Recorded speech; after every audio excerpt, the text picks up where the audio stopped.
welcome to 2K Sports. We have the NBA coming up. Great to have you with us. I'm Brian Anderson, and joining me at the table, Richard Jefferson and Grant Hill. We've also got Allie LaForce bringing us reports. Let's see some of the numbers here for Tyrese Maxey. Effective field goal percentage is a great way to measure his performance over the previous 10 games. It's been much improved, a sign that his game has been evolving. So let's take a look at the starters for Toronto. Barrett is the 3, and Barnes will play the 4. Grady Dick out there with Emmanuel Quickly, and it's Pirtle in at the 5 spot. And for the 76ers, Edwards out there with Joel Embiid. Then there's Paul George, then there's Kelly Oubre, and it's Maxey in at the point. When you take a look at how the standings are shaping up, RJ, how badly do teams in the playoff mix want that home court advantage? You want home court for as many rounds as possible. It's not a necessity, but it's definitely a plus. We'll see if the top teams are able to maintain their hold on it. Struggled in the loss against Houston. Here's Barrett. Oh, and there's the whistle on the shot. So 2 free throws for him coming up. It's going to go on Paul George. Yeah, the aggressive mindset of Barrett, looking to score and force defenses into difficult situations.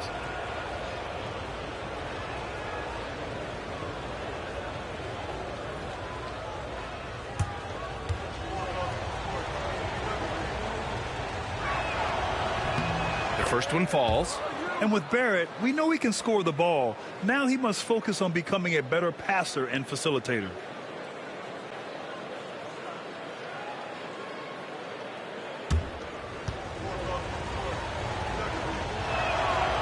That one's no good.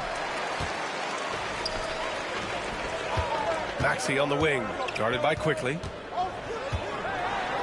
Out to Oubre. Up top, George, guarded by Dick. Yep, that one's good. Yeah, muscling his way for the bucket. George doing what he does best.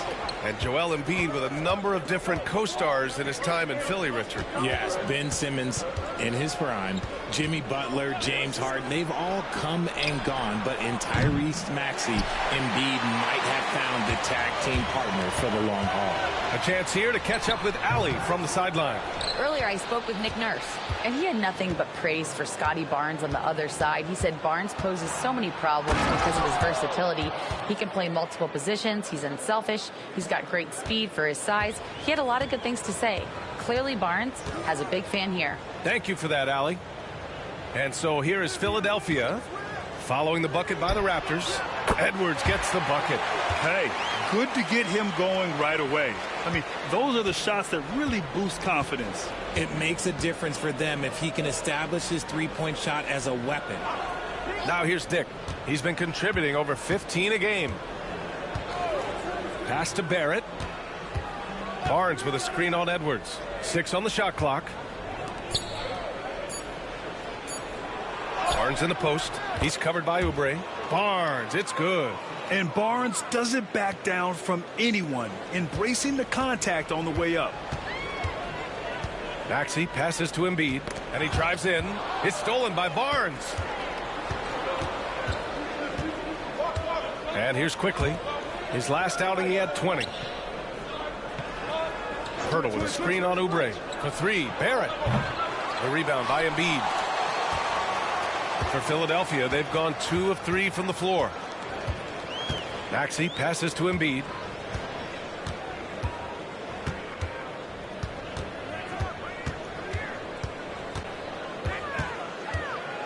Down to 5 on the shot clock.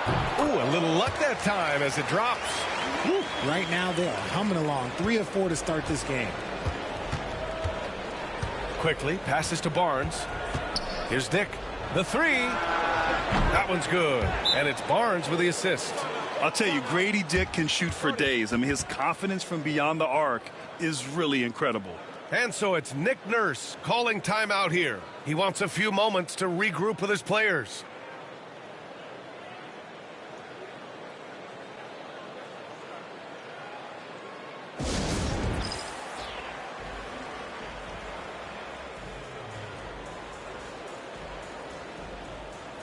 Walter, he's checked in for Dick. All right, let's take this opportunity to look at the teams that are really sharing the ball over the last month. Fourth, the Raptors. And over this last stretch, this team has been incredible passing the rock, playing great team basketball.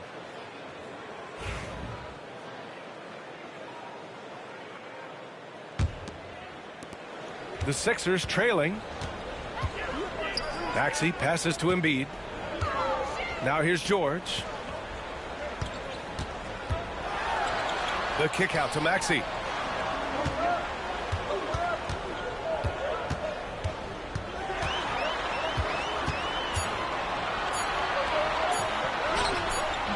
Hurdle grabs a miss. The Raptors have gone 3 of 5 here in the opening quarter. And we're approaching about 3.5 minutes played in this first quarter. Barnes, no good. You know, Grant, an underrated area of improvement for Scotty Barnes has been his defense. You're spot on, B.A. I mean, we've seen an elevated intensity from him on that end. Finding more denials, attacking the ball, really proving himself as an effective stopper. Now here's Barnes. 15 in his last outing. Pass to Pirtle. And here's Barnes.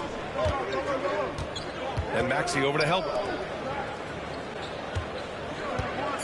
George against Barrett. The floater. Rejected by George. Yeah, rejecting the try there. George firing up his guys. Toronto making a switch here.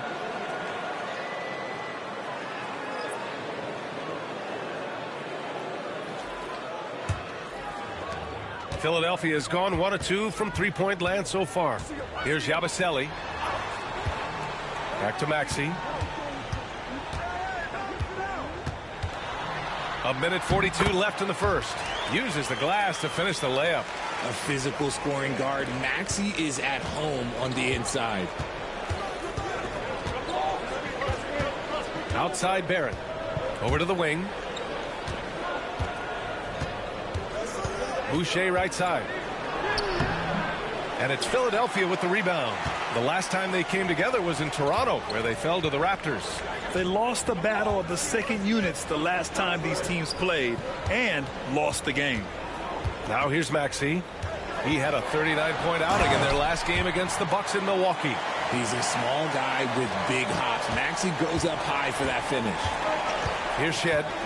They need something good to happen here. Yeah, they've gone way too long without a score. And there's the call. It's going to be an illegal screen. You can get away with one once in a while, but it looked like he wasn't completely set on that pick. You gotta blow the whistle when it's that obvious. Great call there by the official. Dick, he's checked in for Barrett. Philadelphia leading by 3. 46 seconds left to play in the first. To the middle. Here's Embiid. And then Embiid with the dunk. Defense looks helpless against Embiid on that slam. He's just too physical. The Raptors have gone 3 of 8 so far. Here's Shed. He's guarded by Lowry. Takes one from 10 feet. Here's Mobo. And there's the bucket. Staying with it that time. Offensive glass getting it done. Just owning the painted area. If it's working, no need to change. And stolen by Boucher. Here's Shed. Hasn't gotten one to fall yet.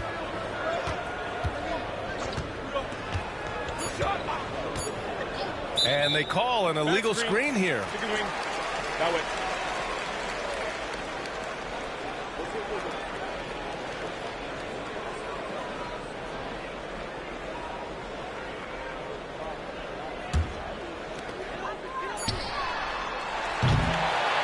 One quarter in the books, and it's been a close one.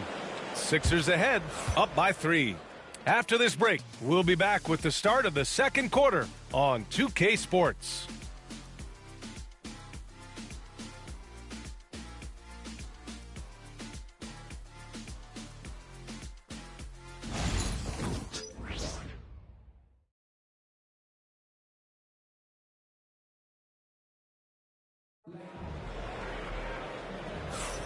And it's been a pretty even game here after 1 quarter of play.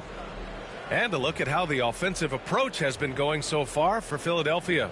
They've made a point to take what's given to them in the mid-range. The jumpers are falling for them so far. And also their pressure defense is paying dividends tonight, turning them over and getting out in the open floor and running. And Gordon has got the ball here for the 76ers. It's a 3-point game. At the conclusion of this one, they're off to Brooklyn where they'll face the Nets. It's a quick turnaround on the road. Just 1 game. We've got Kyle Lowry. Joel Embiid is out there with Eric Gordon. And it's Grimes in at the 2. That's the group on the floor for Philadelphia. Now here's Gordon. Yet to see a basket. Time now to hear from our reporter, Allie LaForce. Joel Embiid is setting records with his scoring, but he said, when I get stuck into just being a scorer, that's not the best version of me. I like sharing the ball. As you've seen the last couple of years, the teams that have won, they move the ball. Nothing is static. So that's how we should play. Pretty simple, Brian. Yeah, great understanding, right? Thanks, Allie. Pass to Boucher. Looking at lineups around the league, Grant, seems like they're becoming more positionless than ever before. Yeah, you're spot on, B.A. To the point where some people feel all-star voting shouldn't be by position anymore. It should be by merit. Gordon with it. They set the pick.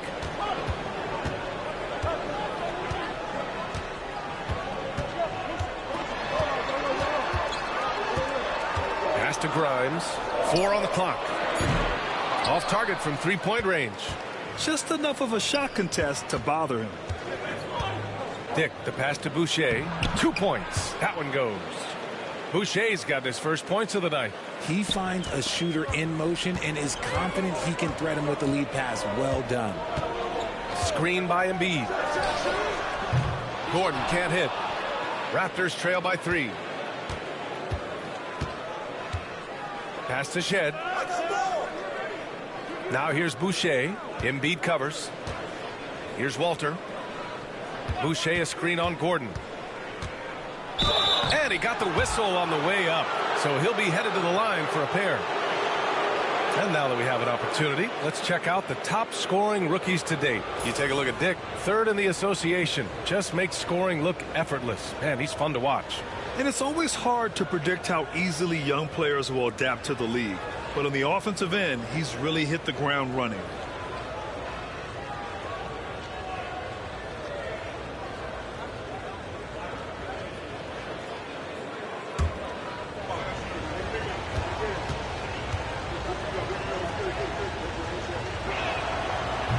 First free throw is good. Edwards, he's checked in for Philadelphia. Paul George comes in for Lowry. The Raptors making a switch here.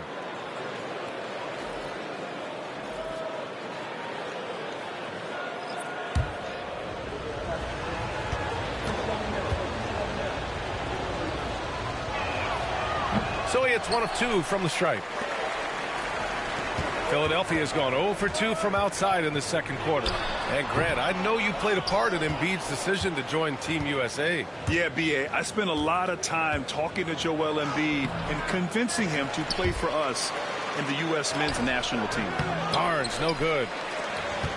For Philadelphia, they've got nothing to go out of 5 attempts so far this quarter. Outside Edwards. Pass to Gordon. Launches it.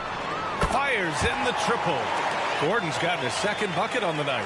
When he gets a quality look like this at the perimeter, he can almost be automatic. Here's Battle. Pirtle with a screen on George. Here's Battle. George defending. Shot from the wing. Edwards pulls it in. The Sixers lead by 5. Right wing. George outside. The 3 ball. Rebound by the Raptors. Outplayed in the previous game on their schedule. They lost to the Rockets. It was poor efficiency scoring the ball. They needed too many attempts to get their points. Yeah, it looked like they were settling out there, not moving the ball enough to generate the type of shots that they want. Walter, good. Gotta fight harder to get over those screens. Yeah, as soon as these guys feel contact, they are just disappearing like they're not even there. You got to show some fire and keep defending. And so it's Nick Nurse calling timeout here. He wants to review the game plan.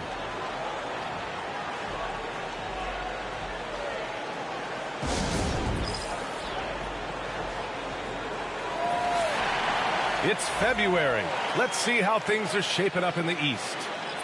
You take a look at Philadelphia. Their season's basically over, barring some sort of miracle.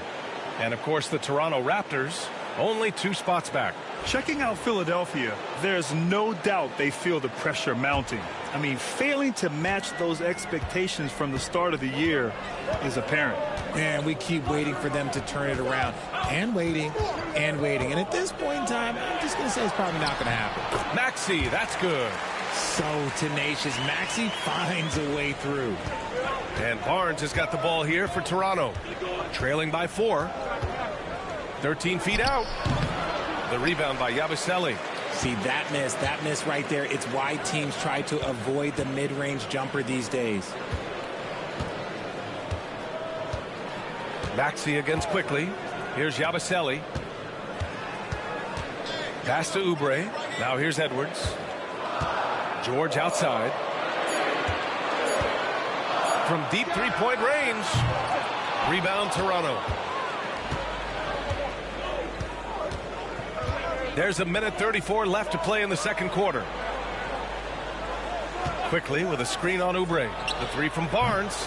Rebound by Philadelphia. Edwards got 4 rebounds now. It's been an ugly quarter for him. Trying to shoot his way out of it. Might be time to work on the playmaking skills. And here's Oubre from the arc. That one doesn't drop. Raptors trail by 4. Outside Barrett. Tipped away. Oubre with a steal. Barnes against Maxey. Pass to Edwards.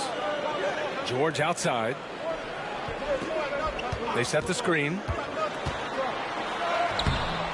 It's rebounded by Dick. And they're winning, but it hasn't been because of him. He can't throw it in the ocean so far.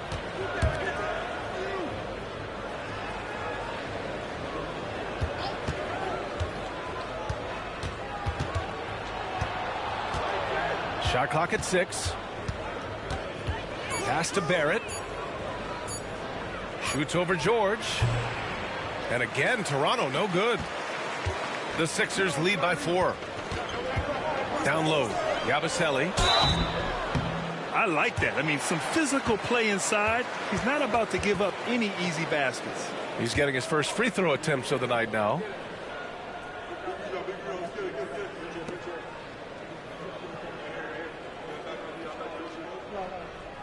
Take a break. Take a break. 2 shots.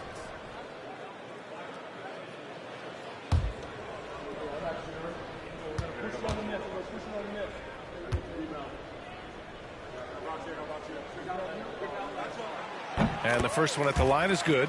And Philadelphia making a change here.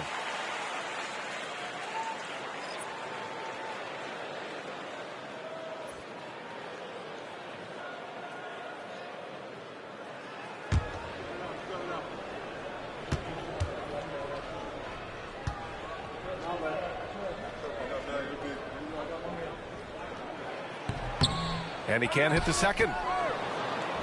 And now the Raptors on the break. Pass to Pirtle. Outside Barrett. Back to Pirtle. Quickly from outside. And that's not going to go. Misses at the buzzer. And the first half comes to an end. We've got a close game going here. Sixers ahead. Up 5. Well, now we have some time to check in with Allie LaForce. Allie. Joel, you hold the lead now, but how do you build on that as the game continues? Just keep being aggressive. I thought we did a good job defensively, so we just got to keep being aggressive and making plays. A lot of times defense leads to offense. Thanks, Joel. Allie, as always, thank you. We'll be back right after the break for the third quarter here on 2K Sports.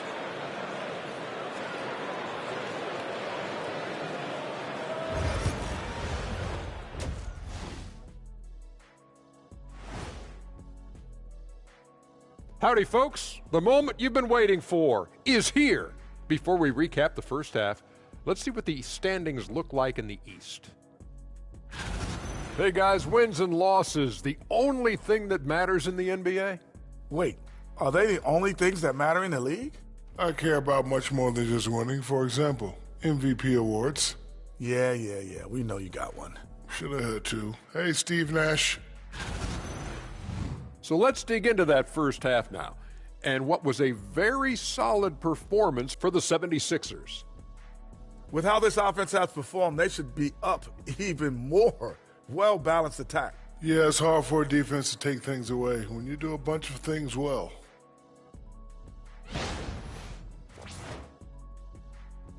Appreciate you joining us. It's been our distinct pleasure, and I mean that. Let's now take you back over to the third quarter with Brian Anderson.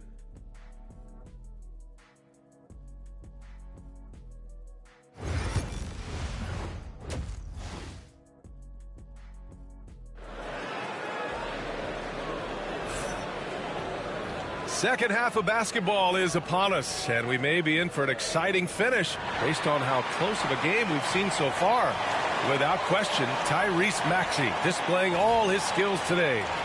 Yeah, they've done an amazing job of creating room to operate for him. And then, of course, executing. I like how they came into this one with a game plan, and they're just going out and executing it. Terrific job.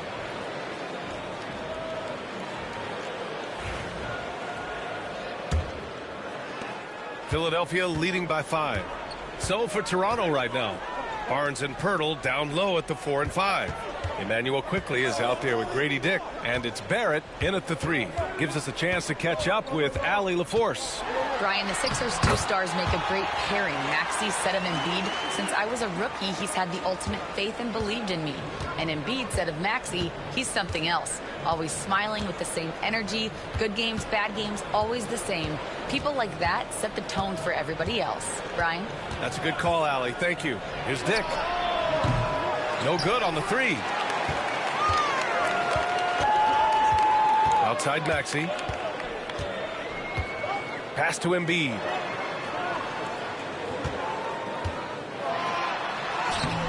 He can't get it to go. Pirtle with some nice D. Outside Dick. Quickly passes to Dick. And here's Barnes. Pirtle with a screen on Edwards. The 3 from Barnes. Joel Embiid with the board. Embiid's got his 6th rebound on the night. Outside Edwards.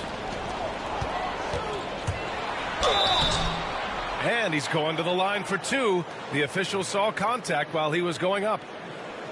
It's going to go on Emmanuel Quickley. A natural scorer who plays with a lot of energy. Breakout 4th year for Tyrese Maxey. Named to his first All-Star game in 2024, Richard. When the Sixers traded away James Harden, it really opened up things for Maxey. Gave him the ball more responsibility, and you know what? He showed up.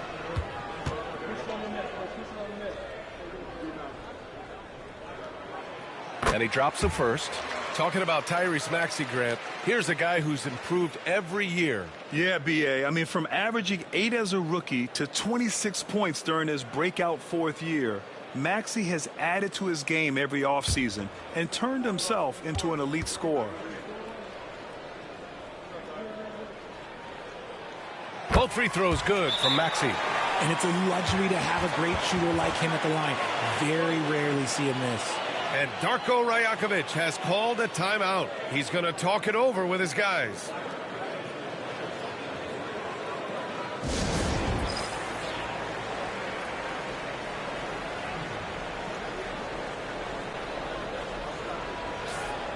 And these shooting guards have been great at the line. You take a look at Dick, 5th in the league. Not someone you want to send to the line.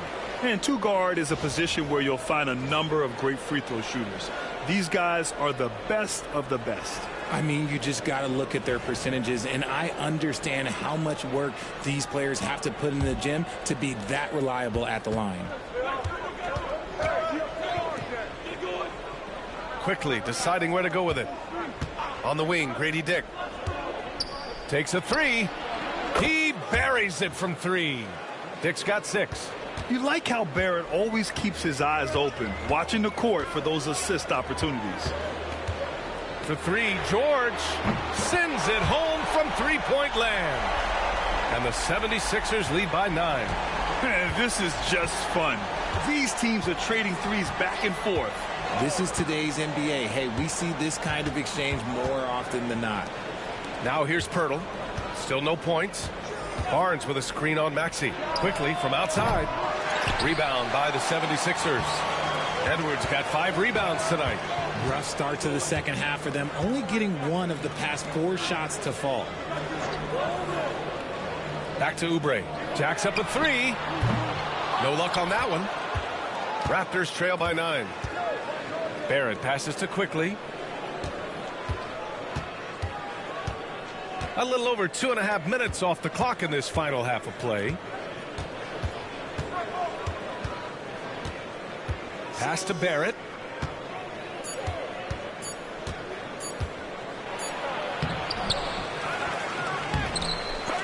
And even after 2 offensive rebounds, they just can't take the lid off. Embiid with it. Fires for 3. Toronto grabs the miss. Pirtle's got 4 rebounds in the game. Outside Barnes. Outside Dick. Picked by Pirtle. Launches a 3. Dick gets the bucket. He's got 9. Gotta fight harder to get over those screens. Yeah, as soon as these guys feel contact, they are just disappearing like they're not even there. You gotta show some fire and keep defending. Now here's George. 5 points in the game. For 3, Maxey. And he drains it. A solid 5 for 6 now. He's getting it done offensively, making winning plays at every turn. And Darko Rajakovic has called a timeout. He'll take the opportunity to regroup. Failing to find a rhythm offensively, something that needs to change and change soon. And coach called his timeout to try and reset things on offense, shake them up a bit so they can hopefully start getting some shots to fall. Grimes, he's checked in for Oubre. The Raptors making a switch here.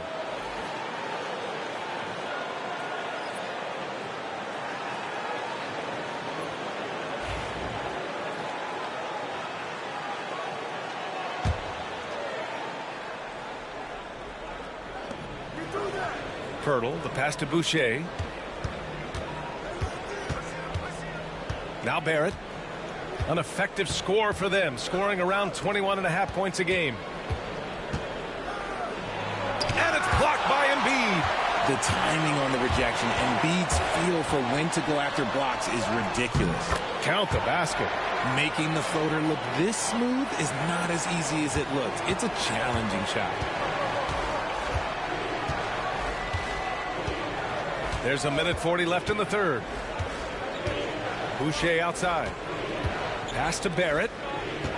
Pirtle with a screen on George. And play stops. A whistle there on what looks like an illegal screen. The screener was leaning a bit right there. His feet may not have been planted. Pretty obvious call by the officials. Look, guys get away with this all the time, but on this occasion, he got caught. Philadelphia leading by 11. Pass to Maxey.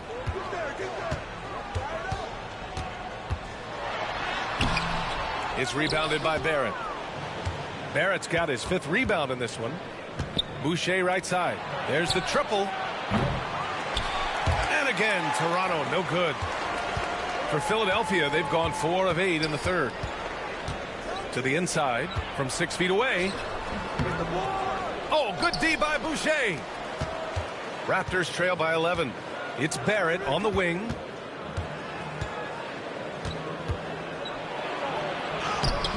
Oh, a beautiful reverse layup. Barrett's got 5. Such a gutsy player. Barrett takes on challenging defenders in style and stays in control. Pass to Grimes.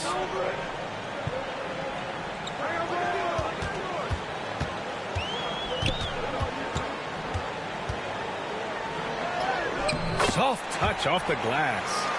Grimes has got his first 2 points. Yeah, showing a little versatility with their offensive attack. In the first half, it was about the 3-ball. In the second half, they've emphasized interior scoring. Now here's Boucher. Right now contributing around 10.5 points a game. Walter from outside. Gordon pulls it in. Here's Grimes. Gordon outside. For 3, Maxey. And that's not going to go. And here at the end of the third, it's a double-digit ball game. Philadelphia on top. They lead by 11. And we're coming right back after this break to get the fourth quarter started.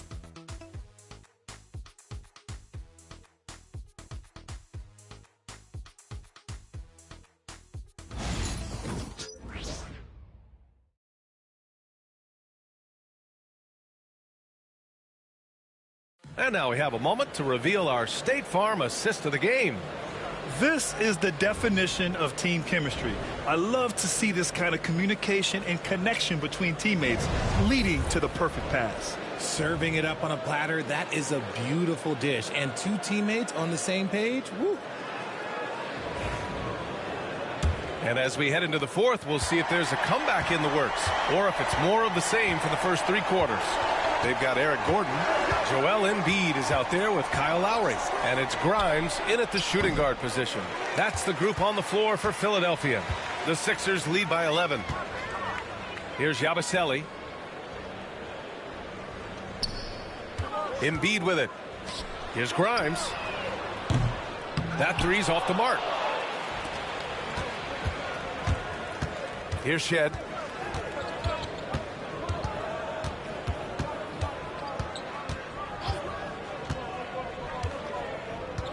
To the paint. Here's Mobo. Rebound by Philadelphia. That's their plan, to get him an opportunity to finish in tight. That's a miss they can live with. Gordon down low. Goes up and lays it in. Nice and easy. And the 76ers lead by 13. Gordon's gone 3 of 4 here from the field.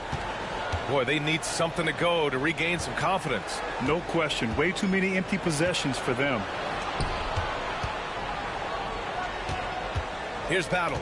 They set a pick. Beyond the arc. And the three-pointer goes. He can really stroke it from deep. You have to keep better tabs on him. Gordon outside. Grimes, the pass to Gordon. The jump hook. Embiid can't hit. It hasn't been his best game, but his team is still doing just enough to be up. Here's Shed. And a miss there with a chance to cut the lead to single digits. Gordon, the pass to Lowry. Screen by Gordon. Lowry left side. Gordon outside. 5 on the clock. From the arc. Connects from downtown. Woo! That man is laser focused. Now, that's bad defense for a team that has a long way to go to catch up. Effort like this makes you wonder if they've already packed it in for the game, ready to go on to the next. Gotta at least show a little heart out here. And timeout called by Darko Rajakovic, rallying his guys to make sure they all know the plan. A line change here for Toronto. Let's check in with our reporter, Allie LaForce. I was able to listen in on what Darko Rajakovic was going over with his team. He told his guys to, quote, turn it up, going on to say, only way we get out of this hole is with effort, incredible effort. So show me what you can do out there. It's a big ask, but we'll see what happens. Back to you. Allie, thank you. A touch under 2.5 minutes have passed now here in the fourth. Hurdle with a screen on Oubre. Here's Barrett. Banked it in off the glass. And I love the confidence from Barrett. He enjoys finding room inside and capitalizing. Now here's George. Pass to Embiid. Fires from deep. It's rebounded by Barrett. Barrett's got his 6th rebound on the night. Just imagine if he was shooting better. The lead would be even bigger. Quickly drives in. Had a chance there to cut it to. And Maxi's got the ball here for the 76ers. They've only given up 5 points here in the 4th. The ball's knocked loose. Stolen by Quickly. Inside. Here's Barrett. And the dunk to finish it off. A beauty. Big effort, big reward for Barrett. Just what a jam. Philadelphia leading by 9. Outside Edwards. Outside Maxey. Here he goes. Ooh, and they immediately answer back with a dunk on the other end. This is why so many, including myself, are excited about Maxey's future, showing how phenomenal of a scorer he can be. Now here's Quickly. Here's Barrett. Oh, sweet move. And he lays it in. He just makes it look so easy on offense. Like, who takes pleasure in torturing defenses? He does. Embiid against Pirtle. And there's the screen. The 3 is up. Oh, look at the range. Joel is good for 3. The pure talent of Joel Embiid knows no bounds. Barrett against Oubre. R.J. Barrett again. Barrett's got 10 points in just the second half. Another shot right in the lane. That's been their MO this evening. Pass to Embiid. It's rebounded by Barrett. That's the shot they wanted. It just didn't fall. Tough to watch those miss. I'm sure they'll convert the next chance. Philadelphia leading by 10. A minute 15 left to play in the 4th quarter. For 3, Maxey. Another shot. And the finish by Embiid as he lays it in. Embiid's got 5 points in the quarter. Barring a miracle comeback, this one is wrapped up. They were able to control the tempo and flow of the game, and it will end in a victory for the 76ers. Well, Grant, I don't know if there was one deciding factor in this game, but I'd say shooting accuracy if I had to choose. Agreed, B.A. They really went after quality looks and shot the ball with confidence. And they really wanted this one. It pushes their win total up to 21. And this is an even matchup, 1-1 on the season series with 2 left to play. And while there were some guys out there that played well, what really stood out was the production for Joel Embiid. Honestly, I just love how relentless he is on the glass, making a big effort to pull the ball in and give his teammates extra chances. Now here's Oubre. George for 3. Pirtle grabs a miss. Barnes passes to Barrett.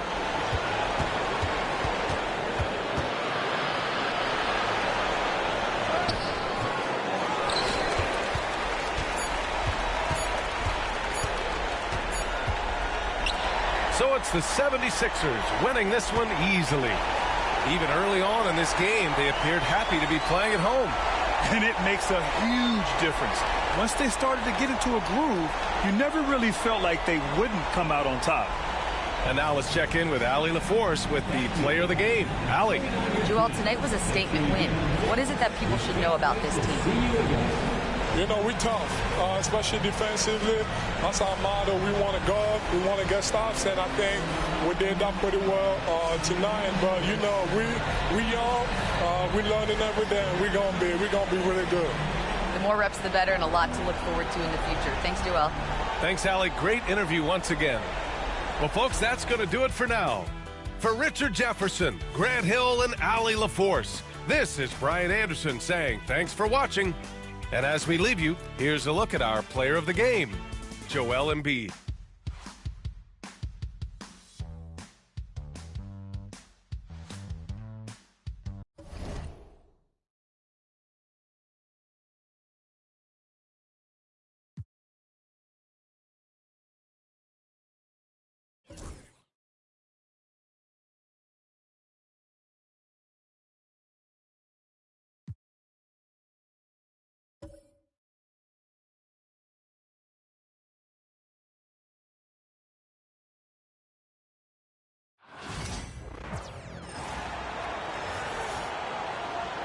Now, let's meet the starting lineup for the visiting New York Knicks. At 1 forward, Precious Achiuwa.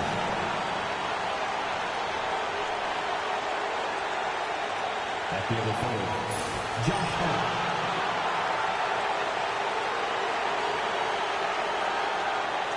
At 1 guard, Mikal Bridges.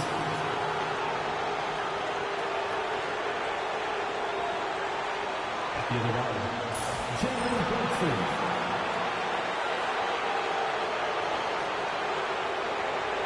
The center is Karl Anthony Towns. The head coach of the visiting team is Tom Thibodeau.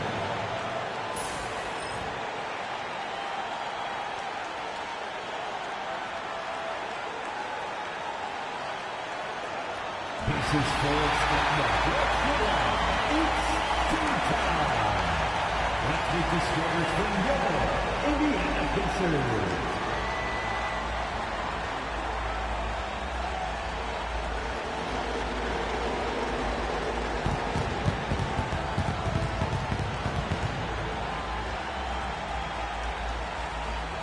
Guard position, 6'4", number 2, Andrew.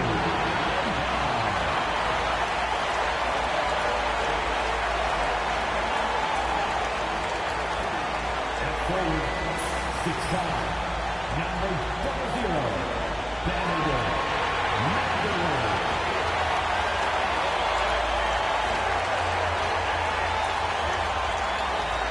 In the middle, 6'11", number 33,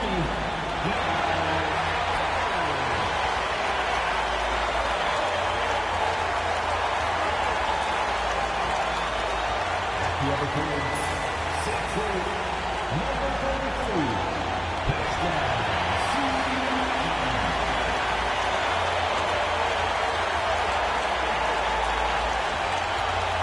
At guard, 6'5", 0, Tyrese.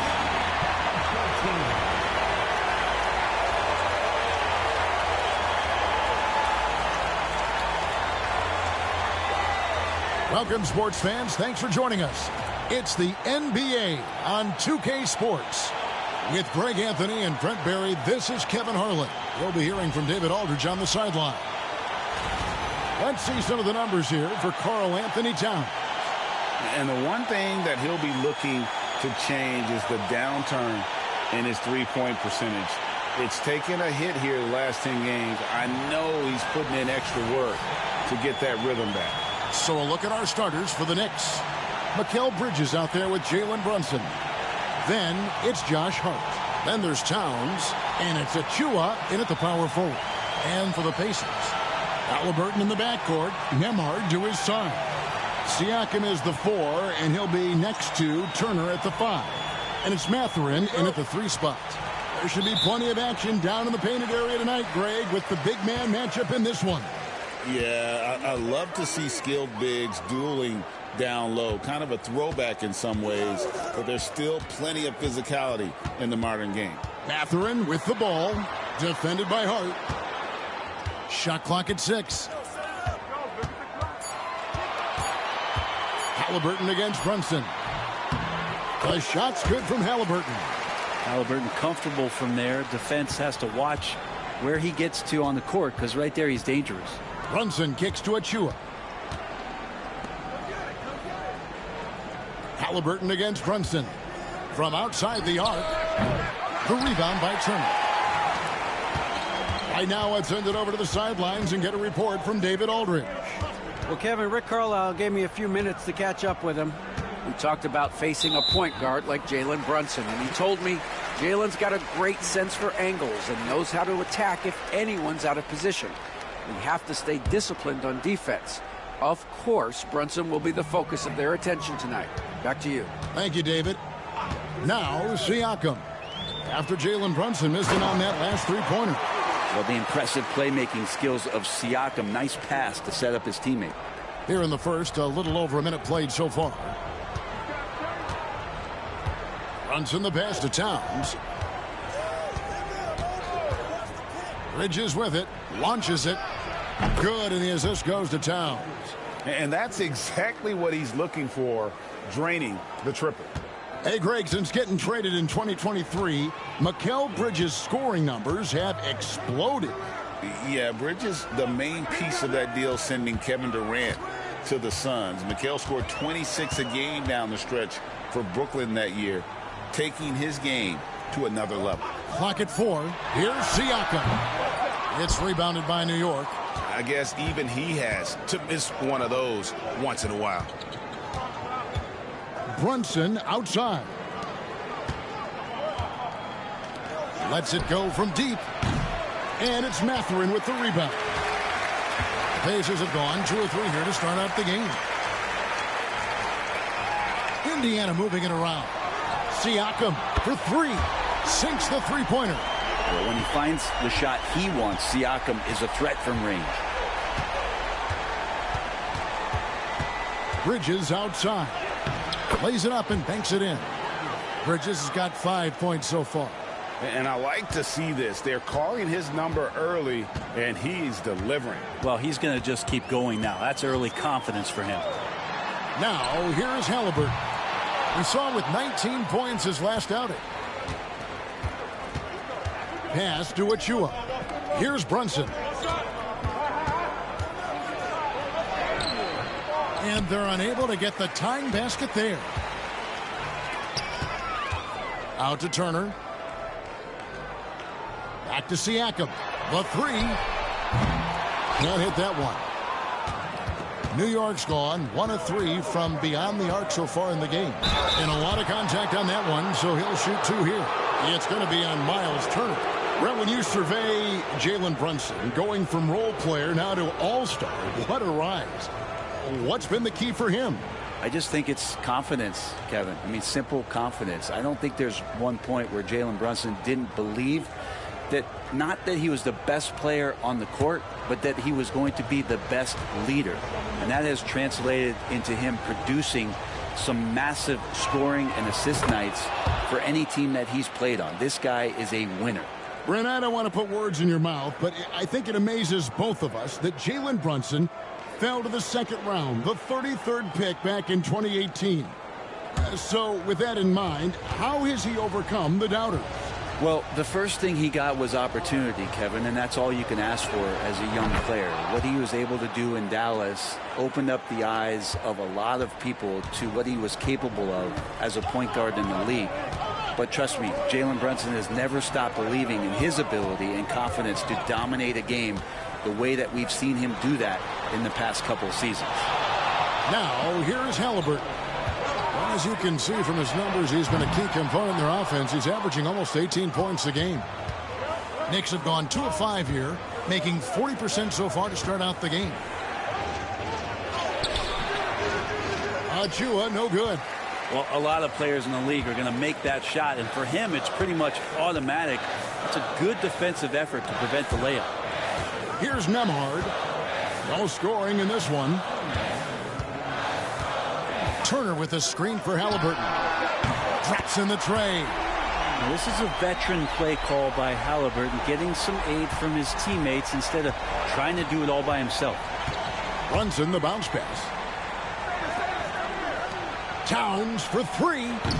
Pascal Siakam grabs the miss. Outside Mathurin. Siakam outside. No good on the 3. Not really his best quarter as far as scoring. Let's see if he can eventually get back on track. Right wing. Brunson scanning the floor.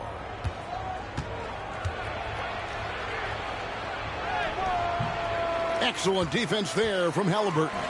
Give him a little credit. Take some guts to keep shooting if you're struggling this bad. It's getting a little bit ugly right now. And while we've got a moment, let's send it over to our terrific reporter, David Aldridge. David? Thank you, Kevin.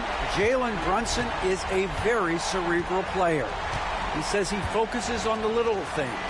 The attention to detail has made the game a lot easier. I know what I'm capable of. So as long as I keep working on my craft, keep the same mindset, only good things are going to happen for me. Kevin, back to you. Good stuff, David. Amazing how far he has come. We appreciate the report.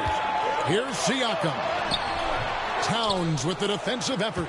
And there hasn't been anything easy for him in this period. No, I haven't seen him in comfortable spots, or at least spots we've seen in this offensive set that are allowing him to settle in.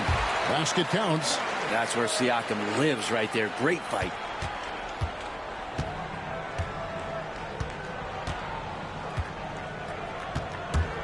Brunson, right side. The shot missing. You're not going to see that very often. The defense in the vicinity, but still, he's not one to blow. In the books, Pacers lead by 8. Let's take a quick break now, and then it's on to the second quarter after this.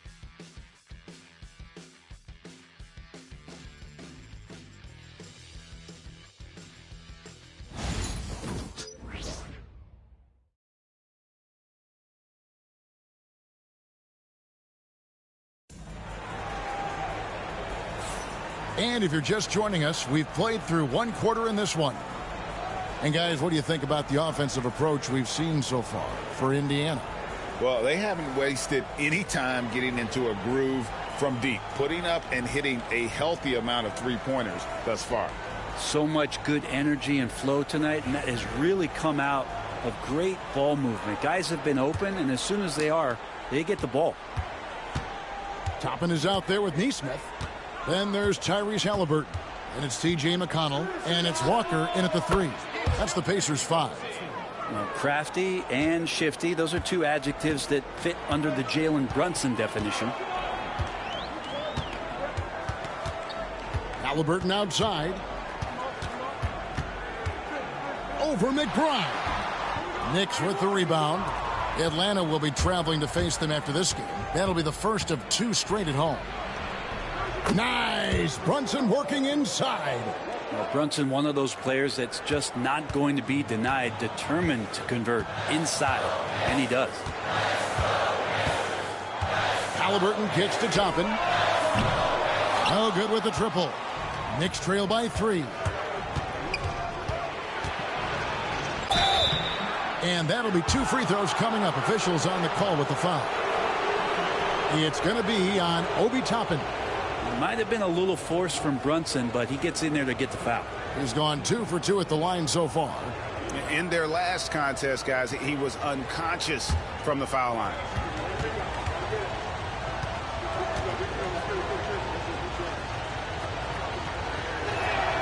That one falls for Brunson. Greg, every year, injuries are a huge factor in shaping the title race. And I'm guessing that teams should probably put more of a premium on durability. What do you think? Well, Kevin, I think all GMs take that into account. A team wants to be confident it'll have a stable roster over the course of a long season. And both free throws good for Brunson. Well, the lefty listed at 6'1", Jalen Brunson, is a bit of a different matchup. He's just so physical, and he can play on and off the ball. Dare I call it funky? Now, here's Neesmith. Still yet to score. Here's Halliburton. No good. They had a chance to end the run there. Even if you're not shooting it, you like to see the effort level, and his tonight has been high. Brunson outside. Back to McBride. Latrey. It's rebounded by Tyrese Halliburton. Pass to McConnell.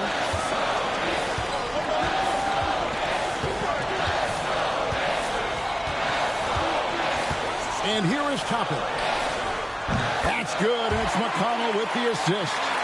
Toppin's got his first bucket of the game, and he's on the board for 3. Halliburton against Brunson. New York, no good that time either. Well, his shots aren't dropping, and they haven't been able to keep pace, but they trust him enough to keep going to him, see if he can find it. And they're right around 50% for the game on their threes, and they've only gotten better as the game's gone on. Puts it up from 12. New York, no good that time either. And so it's Halliburton who brings up the ball for Indiana. They lead by 7. Last time they met was right here, and they came out with the win.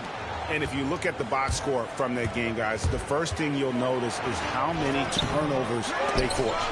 Well, all those turnovers made it a scrappy game, which suits them. They caused a lot of chaos with their defense, which played right into their hands. Now, here's McConnell. Jalen Brunson missing his last shot. Halliburton outside. Here's McConnell. He had a 12-point outing in their last game against the Lakers. Felt like he had a sense in that game that the defense was being over-aggressive, and he tried to take advantage of that. He continually frustrated them throughout the night and got to the free throw line. Brunson with a clean look. The sweet lefty stroke of Jalen Brunson. Great quarter for him at the offensive end, trying to will his team back in the game. Halliburton outside. Toppin sets a screen for Halliburton. That's a good shot, and now he's 3 for 7.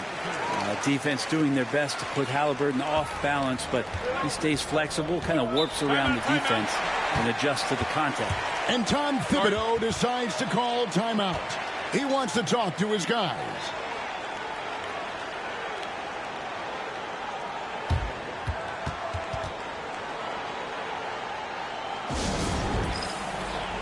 So an entirely new group in now for Indiana. Miles Turner, he's checked in for Toppin. Pascal Siakam comes in for Nesmith. Benedict Mathurin, he's checked in for Walker. And Andrew Nembhard's subbed in for Halliburton.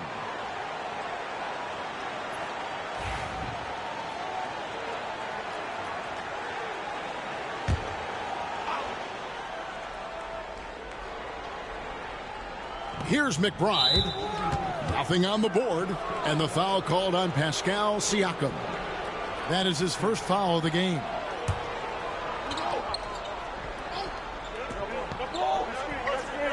Here's Hart. 17 points for him last game against Boston. Achua kicks to Bridges. Left side, Towns.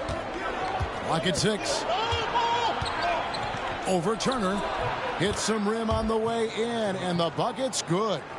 Towns has got his first points of the night. So skilled working inside. Towns knows how to operate down low. Indiana moving it around. Pass to Siakam. Off target from outside. Something that's kept this game close is the fact that the rebound stats for both teams are almost identical. Getting the latest now from our sideline reporter, David Aldridge. David, it's all yours. Take it away. Kevin, the Pacers obviously push the fast break. Tyrese Halliburton says the emphasis is getting outlets and running, playing fast. That's a good identity to have. It's a team that people want to play for, and it's a style you don't want to play against. You've got to be ready to play us. Kevin, the idea is for them to wear you down. They fly, David. Baseline to baseline. They can really go. Miss number 6 for him. He's made 2 of his 8 attempts. On the wing, Bridges. 3-pointer. The offensive rebound. Hart, wide open. He fires. Those 3-pointers off the mark. Pacers leading by 4. Mathurin finds McConnell. Back to Mathurin. 19 seconds left in the first half of the game. Turner with a screen for McConnell. Pass to Turner. Uses the glass to finish the layup. And the Pacers lead by 6. Putting on the hard hat there. Give Turner credit for staying locked in on capitalizing no matter what.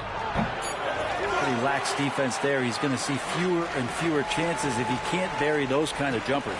And so it's the Indiana Pacers with their lead standing at 6 points here at the end of the quarter. A look at the field goal percentage numbers tells the story of what tough defense they're playing today. And now we'll send it over to David Aldridge, who is standing by courtside. David. Well, Coach, this first half has been a struggle. What's been the problem? Lack of intensity. We're back on our heels. They're attacking us. We're not getting much done. I do not envy those young men going into the locker room right now. Kevin, back to you.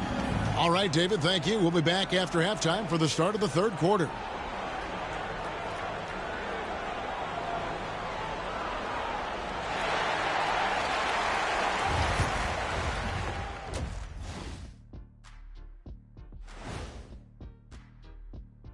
Welcome, everybody. The story tonight has been a solid showing through the first half for the Indiana Pacers. Since we got a little time on our hands here, you guys got any big plans for tonight? Not me. I'm just going to take it easy. I'm pretty worn out. Yeah, you've been burning those midnight oils, man. You been hitting the clubs or something? Nah, just putting up with you guys. It's exhausting. And let's dig into the first half now. Things looking pretty good for the Indiana Pacers. Their keys to the game have been opening all the doors. Just a high-caliber overall performance. Yeah, the offense is rolling, and you can tell they're having fun out there. I'm having fun just watching them. And that is it for halftime, folks. It is back to Kevin Harlan and the crew for the second half.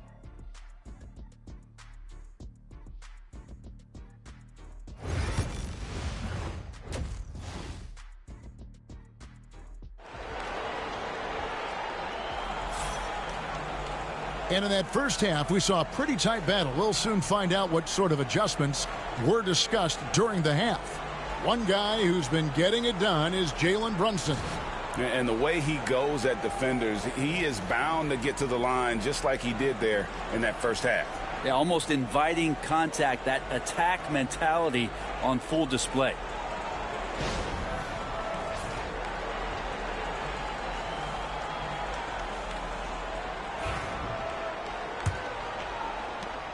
Knicks trail by 6. Here's who Tom Thibodeau is starting the second half with. We've got Jalen Brunson. Karl Anthony Towns is out there with Precious Achiuwa. Then it's Mikal Bridges. And it's Hart in at the 3 spot. Now, here's Bridges. Here's Brunson. Up and in on the layup. 14 points here for Jalen Brunson. They didn't have much of a problem getting the ball into the post that time. Nembhard the pass to Siakam.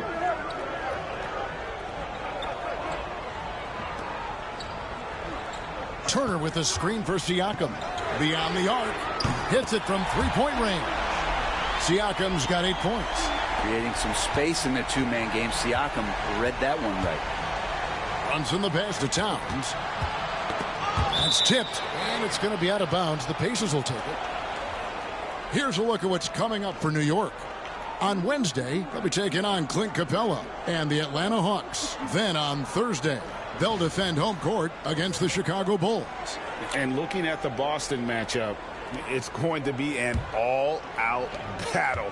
And you just hope they are rested and able to execute their game plan, as it's going to be a tremendous challenge. And the shot goes in from Siakam. Drilling that one with confidence. That's Pascal Siakam. Knicks trail by 9. Greg, in January 2024, Pascal Siakam was traded out of Toronto. And he came into the league an older player from a mid-major school. The Raptors did a lot to help Siakam, turning him into an all-NBA caliber player. And checking out the stats for Siakam, what a run he's been on over the past few weeks. Getting around 24 points per, 7 rebounds, and 4 assists. And you look at the numbers he's been putting up, fantastic scoring production from him. Yeah, hard to ask for anything more at this point. He's really stepped up, and he's really delivered.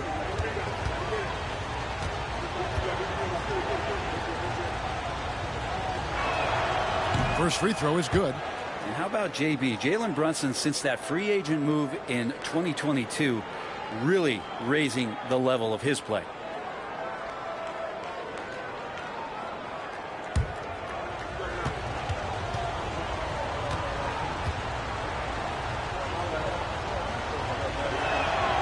And both free throws good for Brunson.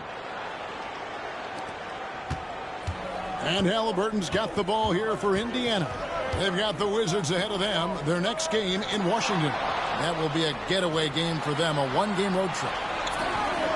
And there's the whistle, 3-second violation. And now we get a chance to check out Tyrese Halliburton. He's been a factor for them over the last month. And he's as opportunistic as anybody defensively, ranking among the top 15 league-wide in steals per game. And his floor awareness is undeniable. As you pointed out, top 10 in assists, and he's great at drawing the defense and making the perfect pass in stride. Now here's Brunson. He's got 16. Three-pointer. Good on the three-point shot. Brunson's got 19 points. The lefty Brunson with a sweet three-stroke. And Rick Carlisle decides to call timeout. Looking for a breather and maybe just one or two things to talk about. And now let's bring up the 2K leaderboard to see which teams over the last month have been best at scoring points off turnovers. Second, the Pacers. In third, the Knicks. And both teams have done a nice job of converting mistakes into fast break hoops. I mean, that is critical. 2 minutes gone in this third quarter now. Now here's Turner. They've been leaning on him for a decent chunk of their offense. He's averaging over 50. Page stroke. That one almost dropped. Hart kicks to Bridges. From deep, Brunson drains it from beyond the arc. And now just a 1-point Pacer lead. Well, he now has 4 3-pointers this game, guys, 2 in each half. He's really spacing out the floor for his teammates. There's the pick. Back to Halliburton. And he takes it in for the layup off a very nice feed. Halliburton's got 9.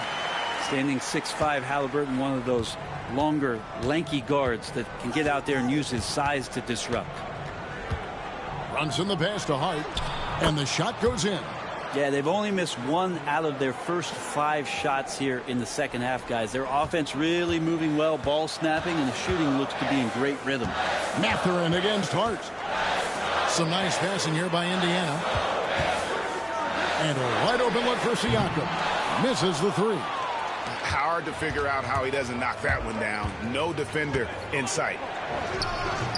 And that won't go, missing the go-ahead bucket. Indiana leading. Over in the corner, Mathurin. Left side, Halliburton. Pass to Nembhard. 5 to shoot. Indiana needs to get a shot off. Turner finds Mathurin. And it's off from three-point range. Knicks on offense. They've gone on a 10-2 run, not allowing much. Inside. Here's Towns. Good D by Siakam. Indiana's gone 1 of 4 in three-point shots here in the third. Mathurin passes to Halliburton. Towns against Mathurin. Turner with a screen on Towns. Mathurin, good. And for a classic two-guard like Mathurin, you have to knock down threes with consistency. Guys, they're looking for a way to score here. Yeah, they've had a tough time taking the lid off. Back to Brunson. Fires, high post, and he nails the jumper. Brunson's got 12 points in just the second half. And obviously his momentum from the last game has carried over here tonight. Yeah, and the coach pretty smart for zoning in on him and giving him opportunities to stay with that confident play. And Rick Carlisle decides to call timeout. This will give him a chance to discuss some potential alterations. So an entirely new group in now for Indiana. Obi Toppin's checked in for Turner.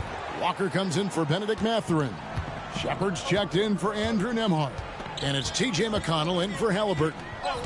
Now, here's McConnell. Hasn't made one yet. Here's Shepard.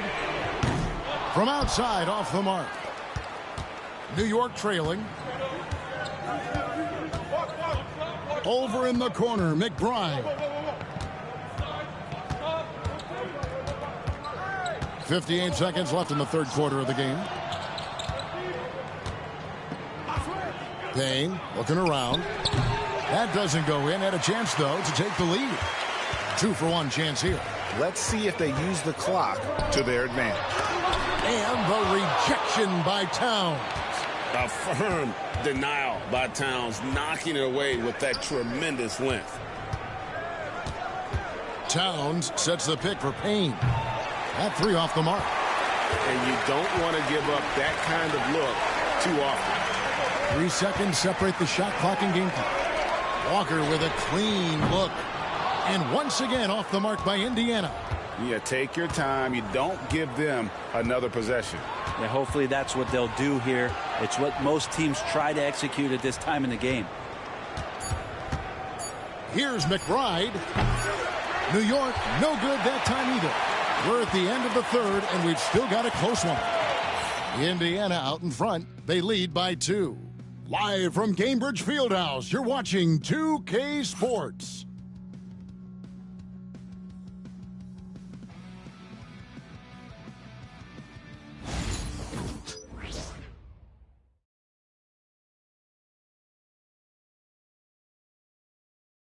And now we have a moment to reveal our State Farm assist of the game. Just true artistry right there. I mean, great decision on where to go with the ball, and how about the perfect delivery? Yeah, those are the kind of plays that you want to put on a canvas. Just beautiful basketball. And with 3 quarters behind us, we start the 4th quarter in what is still anybody's ball game. T.J. McConnell is out there with Halliburton. Then there's Toppin. Then it's Neesmith. And it's Walker in at the small forward. So that's the group out there for Indiana. And Halliburton, if he gets that little runway, he'll show you how athletic he can be. Knicks trail by 4. There's a screen. From deep, Brunson. No good on that one. The Pacers shooting from the field, 44%, not bad. And Toppin throws it down. After a big guy, Obi is quick off the floor. Here's Brunson.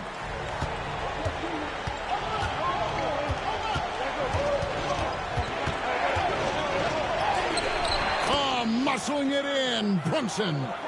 Yeah, that's careless defense, though. I mean, he's one player you could ill afford to let run free. He just loves to be a money player in the 4th quarter.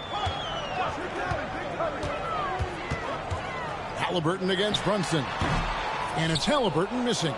And I was sure that was money on that one, but everyone is afforded an easy miss or 2. Yeah, that happens. Important thing is for players, just don't beat yourself up and make a miss like that cost you another play. And what do you guys think so far about the offensive approach for Indiana? Their accuracy in this one has just been on another level. I mean, the 3 ball keeps falling, and the defense just hasn't been able to run them off the line. Well, if we add another thing to it, it's about the urgency they've played with. I mean, you look at the eyes of these guys. They're focused, wanting to get up tempo, and that's helped them score on the fast break. That free throw missing. The Pacers making a switch here. Nemhard's checked in, and a switcher also for New York. Bridges is checked in for Toppin.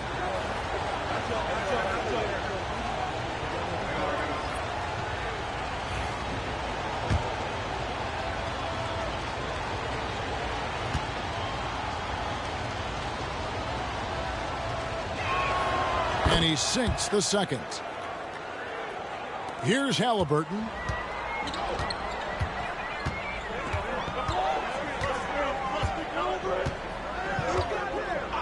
Pass to Toppin. Fires the 3. The Knicks pull it in. Okporty's got rebound number 5 here tonight. Bridges outside. The Pacers pull it in. Their biggest lead of the game was 9. Halliburton in the corner.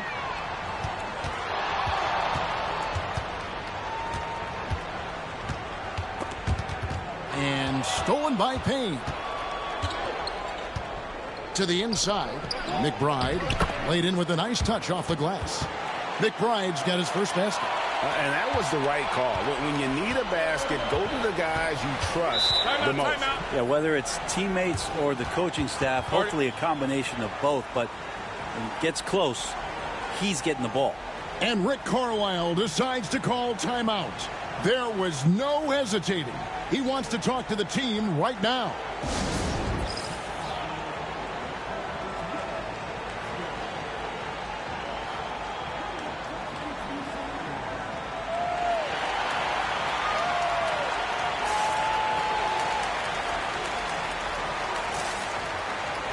Toppin, he's checked in for Cameron Payne. And with an update from the sidelines, let's check in with David Aldridge. Well, during the break, I listened in on Rick Carlisle's huddle. Now, with the game in the balance, Coach told his team to play loose. Don't overthink it. We got this far playing our game, and we can win the same way. Back to you guys. Thanks so much, David. Here's Toppin. Indiana moving the ball around. Halliburton for three. That's his sixth field goal today, and that makes him now 6 for 11. Making the easy shots and the tough shots. He's on top of his game. Tapping a screen on Halliburton. And play stops. Whistle on what looks to be an illegal screen. That's going to draw a whistle every time down the floor. Not even close to being a legal screen. Yeah, everybody saw that one. That was pretty blatant there. Catching up on the changes now for Indiana. Turner's checked in for Toppin. Pascal Siakam comes in for Aaron Nesmith. And it's Benedict Mathurin in for Walker. Here's Mathurin. From the arc. Drills the three-pointer. And the Pacers lead by 7. And the D has gotten a little bit laxed here defending the triple. Pass to Achua. Back to Brunson. Jacks up a three. And he's got the answer. Brunson issues his response. Solid response from Brunson. I love how competitive this guy is. Halliburton feeling it out a bit. There's the triple. And the rebound goes to the Knicks. Towns has got his 7th rebound of the game with that last one. Pass to Achua. Back to Brunson. Achua with it. Just 5 to shoot. Really left alone that time. Now just a 2-point Pacer lead. And Bridges elevating his game. Woo! Halliburton passes to Mathurin. Shoots the three. They grab their own miss, and it's slammed in by Turner. Easy to understand why they go to Turner here. They trust in his ability to come through. Outside. In the corner, it's Bridges. Towns sets the pick for Bridges. And it's slammed in by Bridges. Oh, a major factor in those 2021 finals. Bridges growing more and more comfortable in the big moment. Now, here's Halliburton. Pass to Nembhard. A three-pointer's right on target. And those are the types of shots down the stretch that win you ball games. Brunson against Halliburton. That one falls. Brunson's got 7 points for the quarter. Oh, huge moment from JB. Brunson knocking it down. Here's Halliburton. Gets that one through the hole, making now 7 of 13 in this game. And Halliburton looks absolutely unfazed by the moment. 1:15 left to play in the final quarter. Here's Brunson. No good there. Excellent defense there from Halliburton. Down low. Here's Siakam. It's rebounded by New York.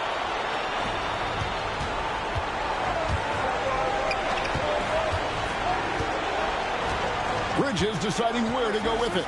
This one for three. Money! And he has brought them to within 2 points. That is world class. Love seeing that there. A huge possession, and he nets it. Guys are not going to be in any rush on this possession. Not with the lead. Now's the time to burn some clock. Now, here's Halliburton. Fires for three. And Karl Anthony Towns pulls it down. Points are an absolute must here. Can't come away empty. That would be the nail in the coffin. Now, Brunson to take the lead. Misses the three.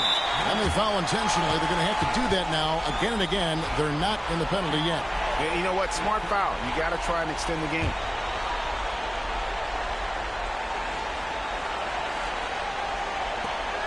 We've got 13 seconds left in the fourth quarter, and so they choose to intentionally foul.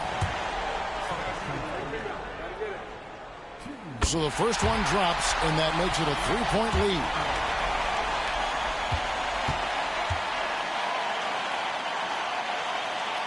And so he drops them both. It's a 4-point ball game. Yeah, that'll ice it right there. Not everybody can keep their composure at the line in such a big situation. New York calls timeout. They're trailing by 4. And what's their best move at this point? Score, then hope for some missed free throws or a turnover at the other end. Yeah, this won't be easy, so a little bit of luck will go a long way for them to get back in. 12 seconds left to play here in the fourth. Brunson, no good. And now an intentional foul. They need the ball back as soon as possible.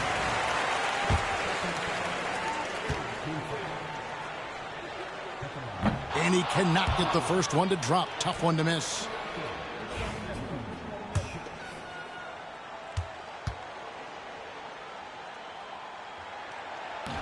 And he misses the second one as well, so he is 0 for 2 that time. New York calls timeout. 6 seconds left in the fourth quarter. Any ideas on strategy being discussed right now in that huddle? They're trying to get back in this thing. They need a score. It's funny, at this point in the game, the coach is asking the team to be perfect. They haven't been to this point. A three-pointer, no good. So a close game sees Indiana take this one.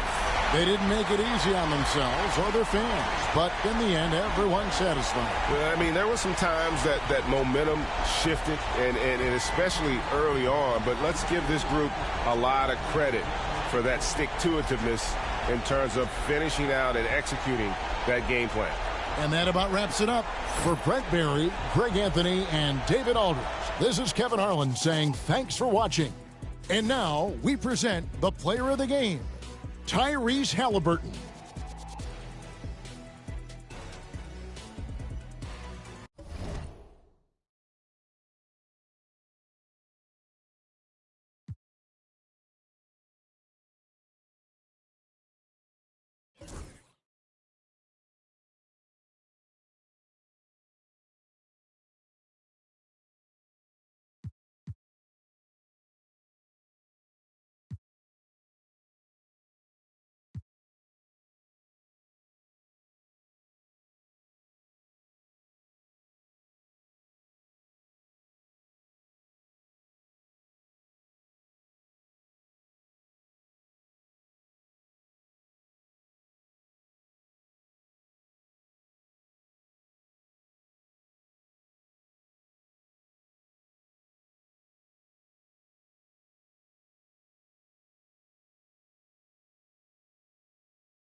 Hey everybody, we're coming to you live on 2K Sports, bringing you the NBA.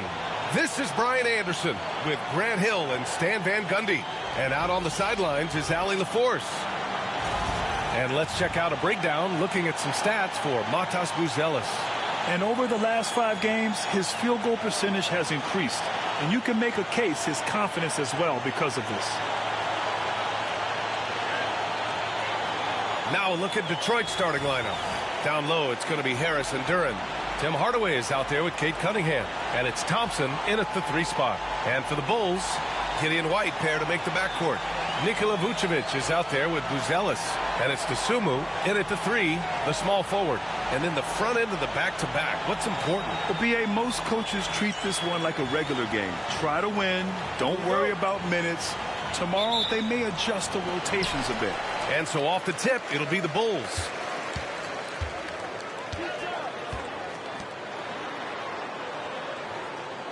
There's a screen. The 3 is up. And it's Harris with the rebound. And so it's Harris with it. He brings it up for the Pistons. Coming off a win against the Hornets. And they got into a consistent offensive flow, largely because the defense they were facing was poor. Yeah, but even against weak defense, your execution still matters. Luckily, they were able to take advantage. Here's Giddey following the score by Detroit. Will stand for the Bulls. The DeRozan, Levine, Vucevic era didn't lead to the playoff success they'd hoped for. No, Brian, 2 losses in the play-in tournament and just 1 playoff appearance, which resulted in a quick first-round exit. Changes were definitely necessary.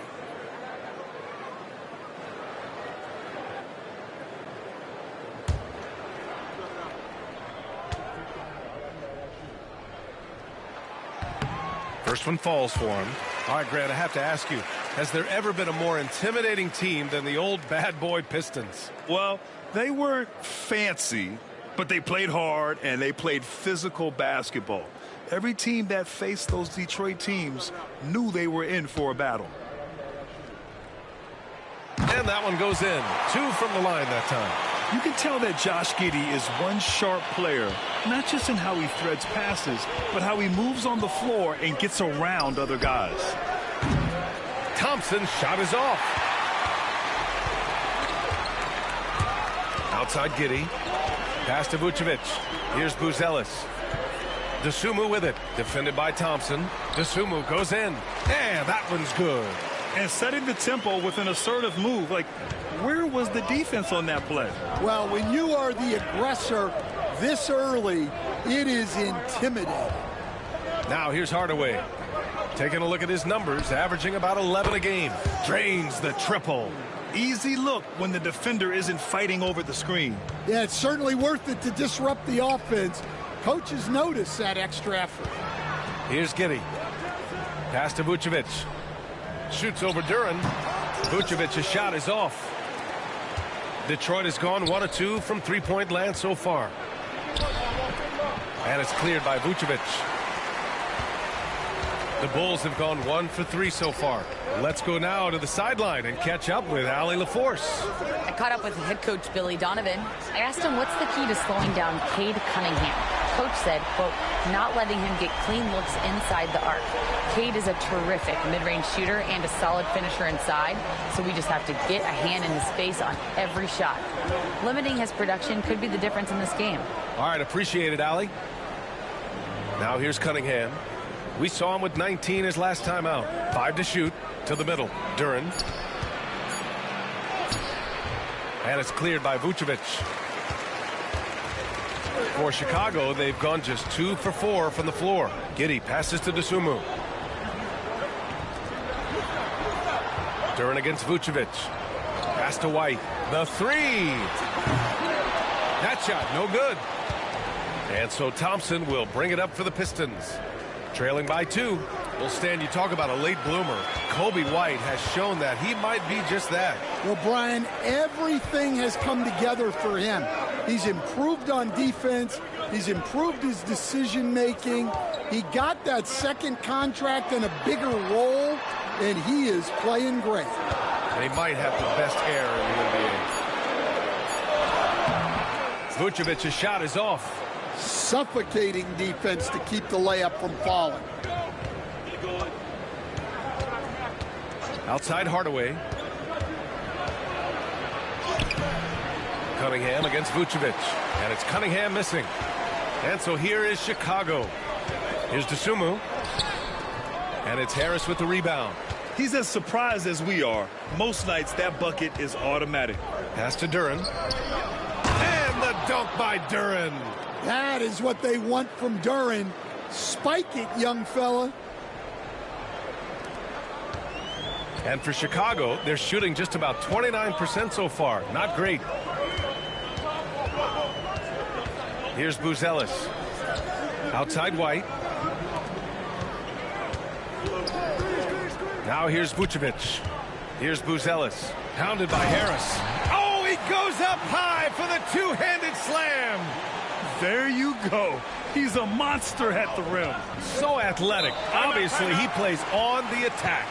And J.B. Bickerstaff decides to call timeout. He wants to give him a breather and talk things over.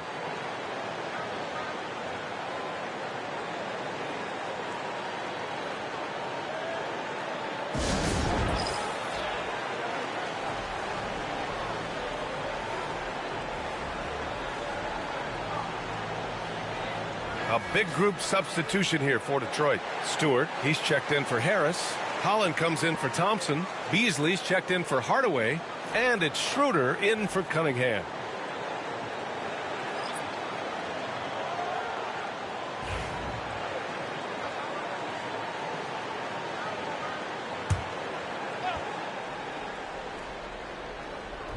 And there's a minute 45 left in the first quarter of the game. Schroeder passes to Duren. And here's Beasley. Stolen by Ball. They've got numbers. Ball's going up the court. Oh, a huge slam. An exclamation point on that break. Explosive move by White. Going right up to the rim. Stan, it's hard to believe, but the Bulls have not won a playoff series since 2015. Well, look, Brian, it's hard to win in this league. And when you're rebuilding, trying to find a mix that'll get you over the top is a difficult chore. Long way from those Michael Jordan glory days. Ball no good. Pistons trail by 4. Here's Holland. And right now he's currently putting up 6.5 points per game. Here's Schroeder. Out to Beasley. From downtown. Connects again from distance. For this franchise now, he's hit the most threes in a single season. Unbelievable. His incredible range stretches out the defense on a nightly basis. It's an invaluable element to this offense. Here's White. High quality look as he sinks it. White's got his second bucket on the night. And White has more of a feel now for when he should look to score. Nice bucket there. Pass to Stewart. Now here's Schroeder. Pounded by Ball. Beasley outside. 6 to shoot. From behind the arc. Smith with the rebound. Right side White. No good. Would have counted had it gone. And still a close game as the first quarter comes to a close. It's the Bulls. They're up by 3. We'll get right back to the action when we return.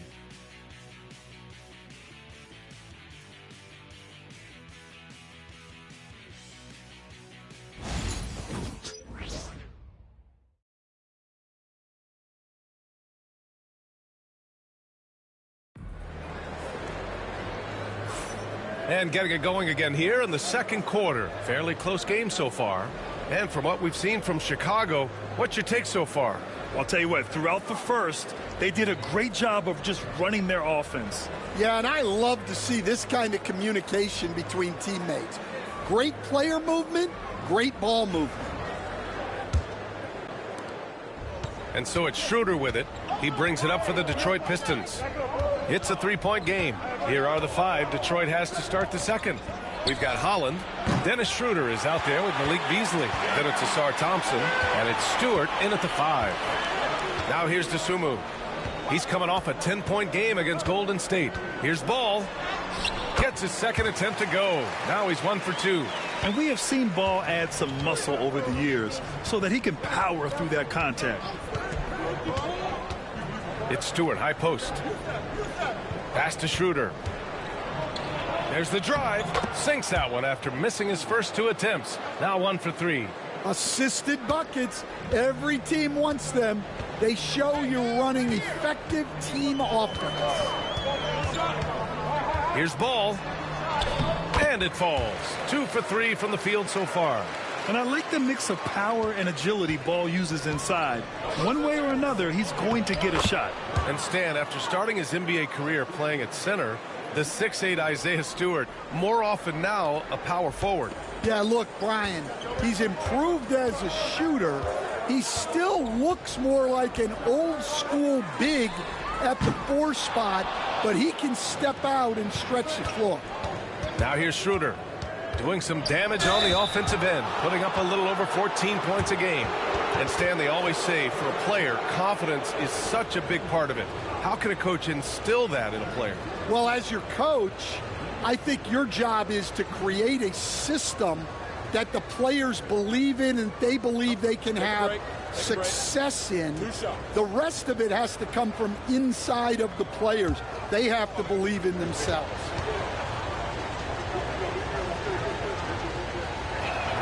And he knocks down the first one. Will stand for the Detroit Pistons. The rebuild continues. Well, Brian, it's a process that almost every franchise has to go through at one time or another. You just hope players don't feel lost in the shuffle and they keep playing. Fontecchio's checked in for Detroit. And both free throws good for Schroeder. Well, the last time the Bulls won a playoff series was back in 2015, Grant. That was back when Butler and Rose were their leading scorers. And it just shows you just how long it's been. But they've been stuck in mediocrity ever since. And right now, they are desperate for a breakthrough season. All right, let's check in with Allie LaForce. Well, Simone Fontecchio, a name some may struggle with, but as well as he's played, get to know it. Actually, his teammates nicknamed him Tech. He said, when I first got to the NBA, they started calling me that, and I was like, guys, I don't like it. No one's ever called me that. But then it stuck to me. Now I like it. Brian? Yeah, now you have to like it. All right, great story, Allie. Thompson. And again, no good by Detroit. Chicago leading by 3.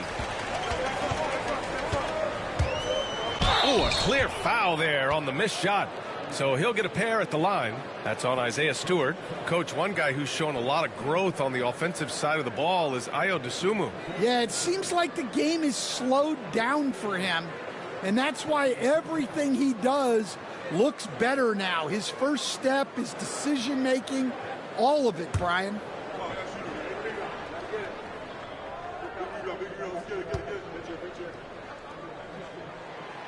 That free throw no good. Well, Coach, it's been discussed a lot, but the Detroit Pistons set a record in 2023 that no one wants to match. Well, that's for sure, B.A. No franchise wants to suffer through a 28-game losing streak. They thought that team had potential, but they just never found their footing early on, and then things just snowballed on them.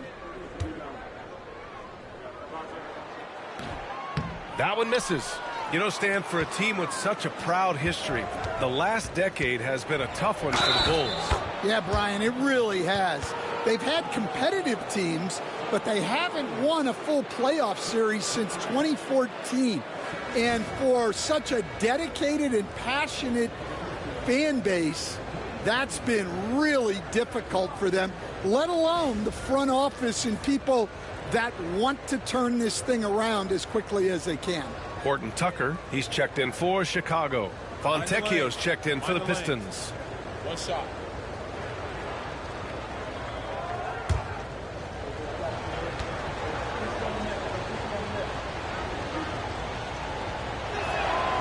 And it's tied up with that one. Well, the pressure on Cunningham when he came into the league was immense. He's gone through adversity, but he's never stopped working to improve.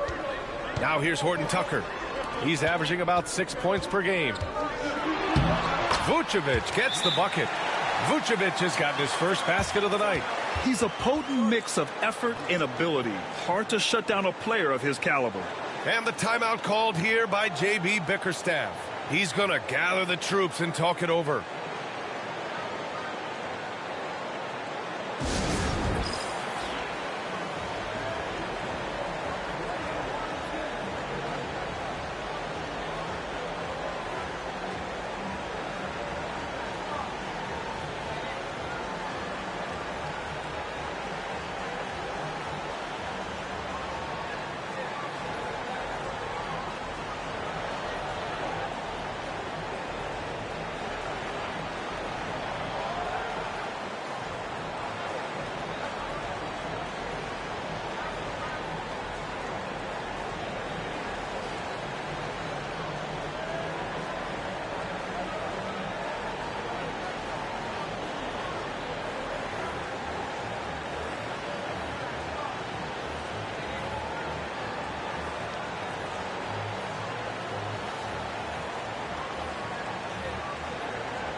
The Bulls making a switch here. Herter's checked in. And a look here at the scoring trend over the last several months for Dennis Schroeder. I don't think anyone expected to see his production drop off the way it has over the last few games. But I have to credit the defenses he's been facing. They've done their homework, and they're finding ways to hold him down. And now he needs to find new ways to beat them. Now here's Cunningham. An important scorer for this team, averaging around 25.5 a game. Smith against Harris. Fontecchio outside. Just 5 on the clock. To the wing on the left. Takes the three. Rebound by the Bulls. Outside Herter. And he drops in the layup off the glass. And now it's a 4-point Chicago lead. That's 10 straight points they've given up in the painted area. Cunningham outside. Beasley with a screen on Ball. Cunningham against Ball. Good D by Ball. Chicago leading by 4. No question, this offense has some firepower. And they're looking very confident in all that they're doing right now. Down low. Ooh, poked away. And looks like an illegal pick was set. That gets the ref's attention. It's February. Let's see how things are shaping up in the East. You look at the Pistons holding down the 6th spot right now in the middle of this conference. And, of course, the Bulls 5 games back. Checking out the Bulls, I really think they've been hit and miss thus far. I mean, they are a playoff-level team, but are they championship level? Probably not. Yeah, and that's not a knock on them. This is where most people expected them to be. They just don't have the talent to be up there with the contenders. Now here's Hardaway. Harris outside. And the foul is called. He missed it, so he's got a couple of free throws coming his way. Stan, LeBron James is widely regarded as one of the most intelligent players in the league. Who else stands out to you as far as basketball IQ? Oh, Brian, that's a tough question. There's so many of them. Nikola Jokic, Luka Doncic. There's just so many intelligent guys in this league. Fans that think it's all about athleticism don't understand how intelligent the best players are. The first free throw is good. Capable of playing both the 3 and 4 spots, Harris's versatility is his greatest strength.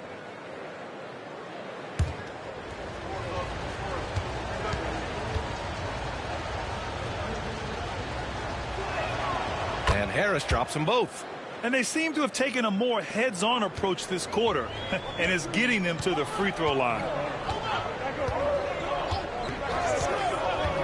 A minute 50 left in the second period. And Chicago again with a bucket. And they've really been more consistent from the field this quarter. Pistons trail by 4. Cunningham outside.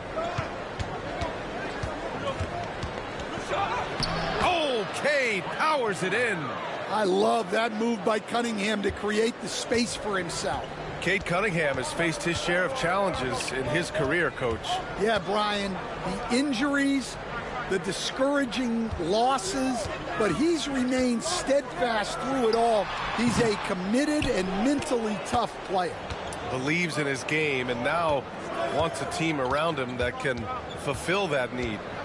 Now here's Cunningham. Ooh, Cunningham making moves inside. Well, it took him a while to get his legs under him. He didn't do much in the first quarter, but now he's off and running. Isumu outside. Pass to Giddey.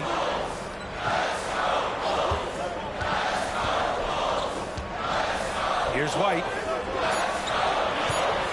Up and over Hardaway. And he misses. Only 2 for 6. The battle of the boards has been something to watch. Harris. The basket's good. Off the assist from Thompson. And the Pistons lead by 2. In so many ways, Harris can beat you. He has the size and skill to score from all 3 levels. Giddey with a screen on Duren. There's a 4-second difference from the shot clock and the game clock. Back to Vucevic.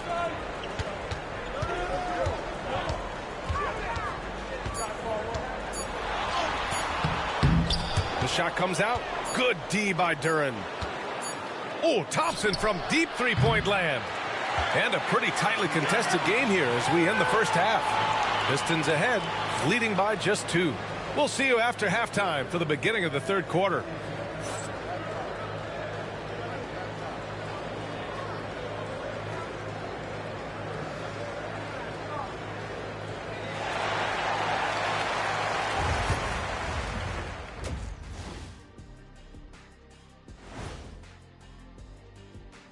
Welcome to the 2K Sports Halftime Show. The Detroit Pistons finding themselves in a closely contested game. Total team effort. Instead of 5 starters, it's like they've got 7 or 8 guys getting it done. That's how good the reserves have been tonight, guys. Lots of interchangeable parts. They can throw different lineups at you. Keeps you guessing. And now, not a bad time to take a look at the schedule ahead.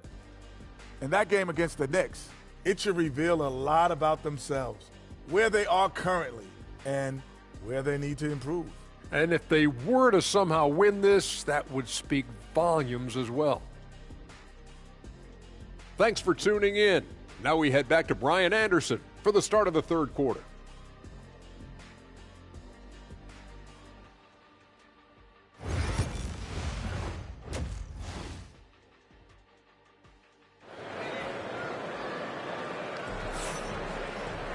And if you're just joining us, we played through the first half in a game that's been fairly even so far. Nice game. Great performance by Cade Cunningham. What makes him an exciting player is the ultra-aggressive mindset that we saw over and over in the first half. Yeah, he hasn't been settling. He's getting to the rim, and that's him at his best. And we've got second half action for you. Thus far, a pretty evenly contested game. And so it's Cunningham with it. He brings it up for Detroit. The lead is 2. Giddey and White pair to make the backcourt. Ayo Dosunmu out there with Buzelis. And it's Vucevic in at the center position. That's the group for Billy Donovan, getting going here in the second half. Now here's Giddey. Pass to Vucevic. Over Duren. And finished off by Vucevic. Can't be too surprised by this. Vucevic got the room, and he went to work. And that was our AT&T 5G Slam Cam, bringing you the sauce. The Pistons shooting an average of 43% from the floor. On the wing, Thompson. Harris outside. Let's go with a three. And it's cleared by Vucevic. Vucevic has got 6 rebounds here tonight. And though they've had a lot of high draft picks, Grant, the Pistons are still fitting everything together. Yeah, and we've seen plenty of rebuilding teams go through struggles, and then suddenly everything clicks. But you have to have experience mixed in with the youth. Easy look when the defender isn't fighting over the screen. Yeah, it's certainly worth it to disrupt the offense. Coaches notice that extra effort. Now here's Hardaway. Thompson outside. Pass to Harris. Fires the three. Yes, and a nice assist from Thompson. Harris has got 7 points in the game.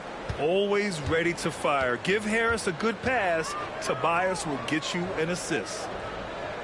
Now here's Dosunmu.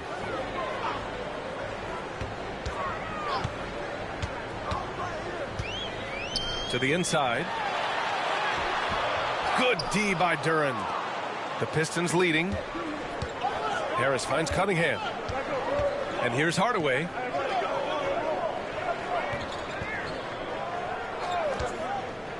Shoots over White. Tries again. And Duren finishes inside. He's got 6. You have to put a body on Duren. He's quick, he's athletic, and he has that 7'5" wingspan. Giddey passes to Vucevic. Second half of play here. We're just under 2.5 minutes past. Detroit leading by 3. Cunningham outside. And it's Dosunmu with the rebound. Well, that one should be in his wheelhouse, but just off the mark.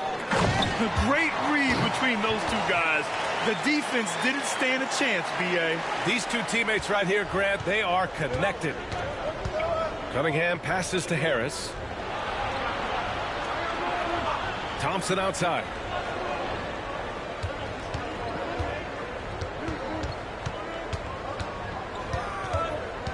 Back to Hardaway. Shoots over White. And it's cleared by Vucevic. Vucevic has got his 7th rebound of the game with that last one. Dosunmu, the pass to Giddey. Picked by Vucevic. To the paint. And the go-ahead bucket, no good. Well, he certainly had trouble finding the mark this quarter. And it's 6-10. Jalen Duren is an incredible athlete for his size. Yeah, he's got a lot of bounce, which helps him as a rim protector, rebounder, and lob threat. Plus, he's got quick feet, and he's able to guard smaller guys on the perimeter. And so here is Chicago following the score by Detroit. White for 3. Sinks the tray. White's got his 3rd bucket of the night. And I like how White shot it with confidence. He's reliable beyond the arc. Giddey against Cunningham. 1:49 left to play in the 3rd quarter. Floats one. And it's Giddey with a rebound. For Chicago, they've gone 4 of 8 in the 3rd. Here's Buzelis, hounded by Harris. Here's Dosunmu. And on. For Detroit, they've gone cold here in this 3rd quarter. Just 3 of 9. It's good. Cunningham's got 9 points. Each year, it feels like Harris becomes more and more versatile. He's really working to get others involved. And timeout is called by Billy Donovan. I think right now he must be looking at some adjustments.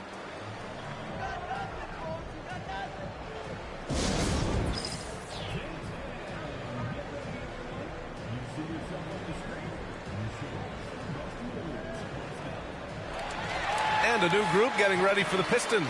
Stewart, he's checked in for Tobias Harris. Holland comes in for Thompson. Beasley's checked in for Hardaway. And it's Dennis Schroeder in for Cunningham.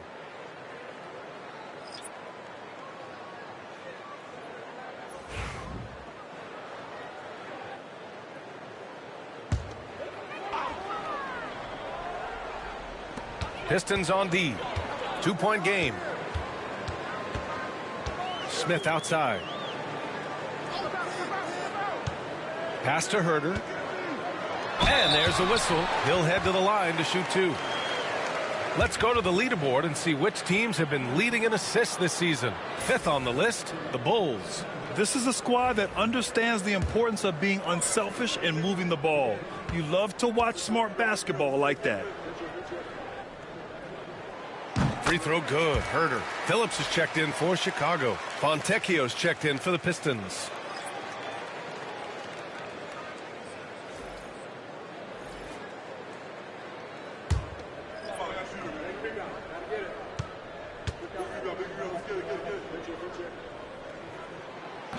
Hits one, then misses the second attempt from the line. And Schroeder has got the ball here for Detroit. They lead by 1. From deep. Rebound by the Bulls. It's Herter on the wing. He's guarded by Fontecchio. Pass the ball. Outside, Williams. Here's Phillips. Now here's Herter for the lead. The rebound by Beasley. Well, that's a shot the defense felt like they could live with, and it worked out for them that time. Fontecchio outside. Beasley outside. Stewart outside. Fontecchio, the pass to Schroeder. Just 5 to shoot. Goes up on the wing. It doesn't go for him. We're at the end of the 3rd quarter, and we've still got a close one. Detroit on top. They're up by 1. And don't go away. We'll be back in a few moments. It'll be the 4th quarter of basketball coming up next.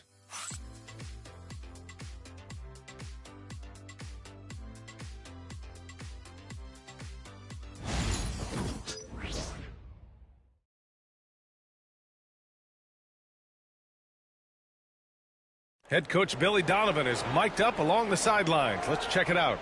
We know the right way and the wrong way to play, okay? The ball needs to hop right now. That's when we're at our best. We need to start playing together right now, because when we get to the rim and move it, we're getting anything we want.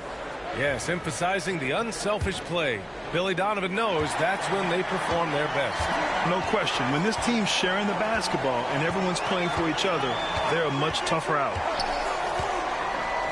Man, I know I speak for all of us when I say I can't wait to see what kind of finish awaits us here in the 4th quarter. And on the floor for Detroit here in the 4th. They've got Malik Beasley, Holland out there with Isaiah Stewart. Then it's Dennis Schroeder, and it's Fontecchio in at the 3. Pass to Beasley from outside the arc. Gets the 3 to fall. And the Pistons lead by 1. And both teams running long-range plays that are working. Well, you know it's become a 3-point shooting league. Teams shooting a steady diet from outside. Now here's Herter. No luck on that one. Now Schroeder. 1 minute in now in the 4th quarter.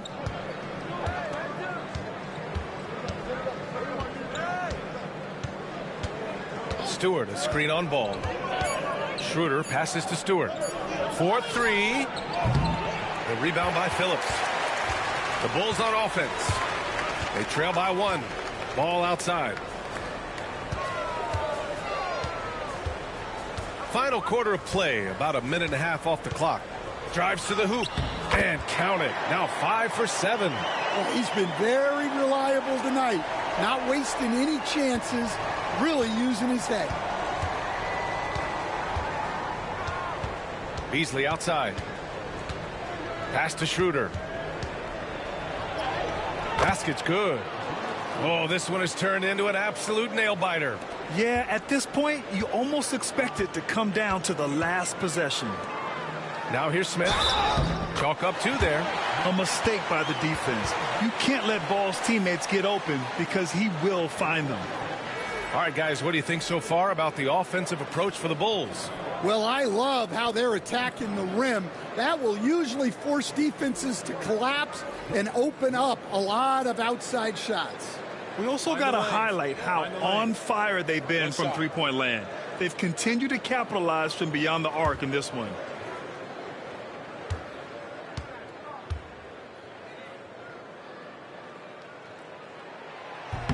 That's good from Smith. 2 minutes gone by here in the fourth. Cunningham with the ball. Pass to Stewart. And here's Schroeder. Cunningham outside. Man, is Cunningham talented. Well, with the size that Cunningham has, he is a real handful inside. Fourth quarter of play. We're about 2.5 minutes through it now. And so he draws the foul, headed to the line to shoot a pair.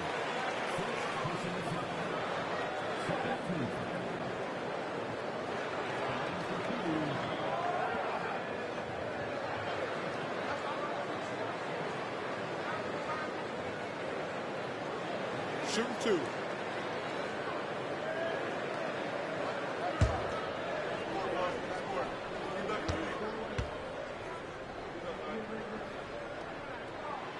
Free throw good. Herter. Chicago making some changes. Buzelis is checked in for Smith. White comes in for Phillips. And it's Josh Giddey in for Ball. And the Pistons will go for a different look here. Duren, he's checked in for Stewart. Tobias Harris comes in for Reed. Thompson, he's checked in for Beasley. And Hardaway is subbed in for Schroeder. And both free throws good for Herter. In the second half, their free throw percentage has improved, hitting in the low 80s now. Pass to Duren. And there's the whistle. The illegal screen is the call. The screener was leaning a bit right there. His feet may not have been planted. Pretty obvious call by the officials. Look, you can get away with a lot in terms of screens today.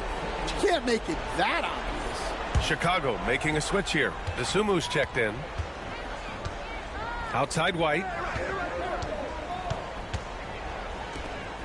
Outside Giddey. Pass to Vucevic. Giddey with it. Lets it go from deep. The rebound by Detroit. Duren's got rebound number 9 now. What an effort here tonight. Harris finds Cunningham. Now Duren. Outside Hardaway. Cunningham, a screen on White. For 3, Hardaway. And he can't get that one. And Giddey has got the ball here for Chicago. 2-point game. Pass to White. Back to Dosunmu. Here's Buzelis. Now Vucevic, covered by Duren. With the fadeaway. And Vucevic gets it to go on the assist by Buzelis. Those are some veteran instincts there by Vooch, knowing the situation and giving his team needed points. Now here's Thompson. And he makes it on the layup. And what a huge bucket that was. Asar Thompson stepping up when his team needs him most. Dosunmu outside. Pass to Buzelis. Here's the 3. Drills it from deep. And the Bulls lead by 5. Cool, calm, and collected at a critical juncture in this game. Duren with a screen on White. Now Cunningham. Over Giddey. Again, the Pistons score. Well, in these big moments, Cunningham really wants the ball. Cunningham against Giddey. From 9 feet, and he can't bank that one in. Pistons trail by 3. Pass to Thompson. Outside Hardaway.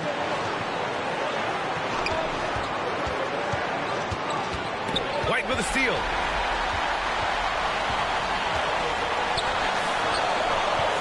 Giddey with it. Picked up by Cunningham. Dosunmu for 3. The rebound by Detroit. Detroit. And J.B. Bickerstaff decides to call timeout. There is a lot on the line, and he is determined to make sure everyone's on the same page.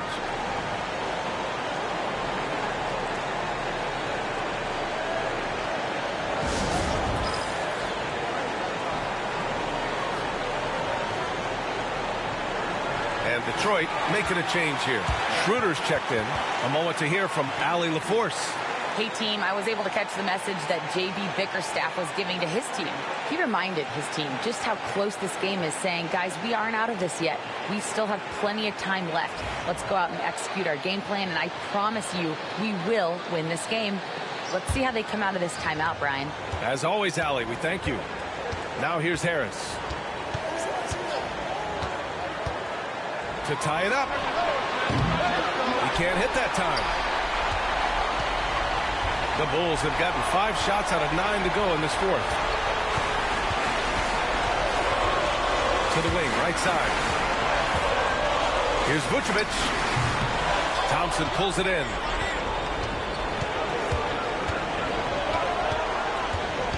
Pass to Hardaway. Puts up a 3. And it's in. Oh, an enormous three-pointer. There is absolutely no fear in his eyes. He loves the moment. Yeah, and I can say from experience, his coach just breathed a huge sigh of relief. And timeout is called by Billy Donovan. And coach didn't want to take any chances in this situation, which is why he called the TO.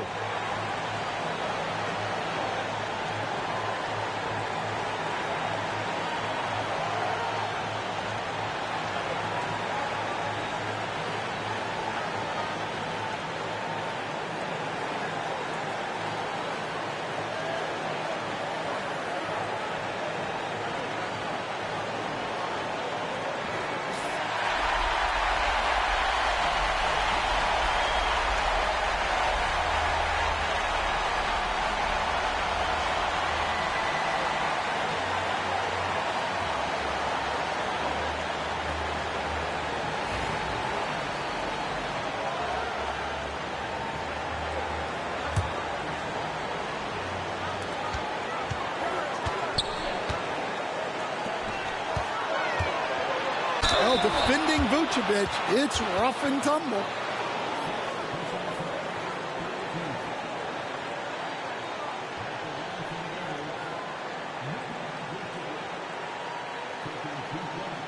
Take a break.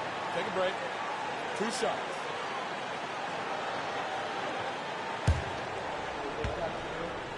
Push on the miss. Push on the miss.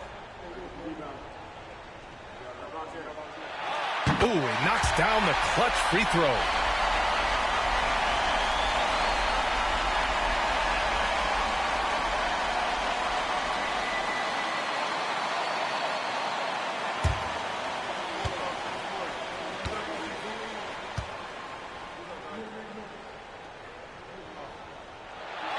And so both free throws good, and it's a 2-point ball game.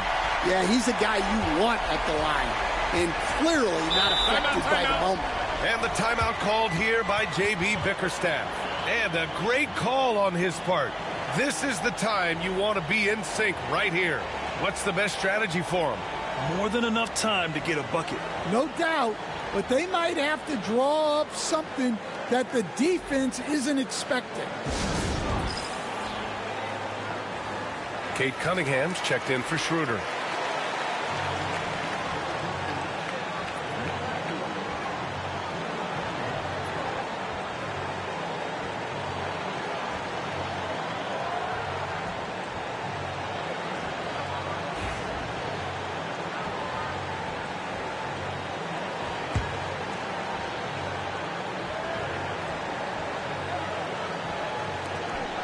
Seconds separating the shot and game clock.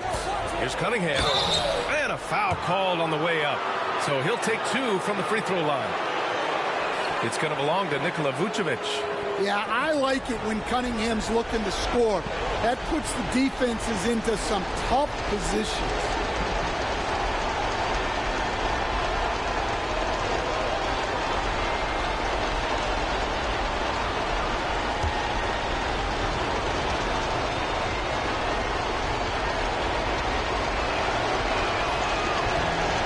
He doesn't hit the first. That was the one they really wanted.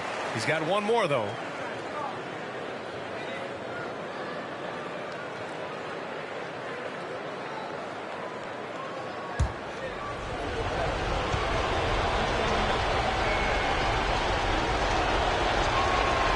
And he's able to hit the second one, and that narrows the gap to 1.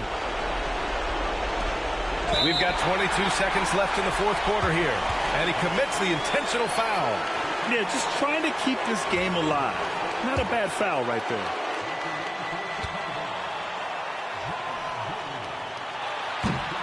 Good on the first, and that'll put him up 2.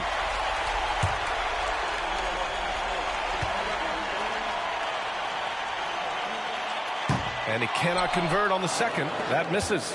And this is so critical. They now have to score every trip up the floor. Yeah, they need everything to break their way at this point if they're going to rally back. And they foul intentionally. That's what they have to do at this point. Yeah, and there's no question they have to foul. Now, I'm sure they would have preferred to avoid it.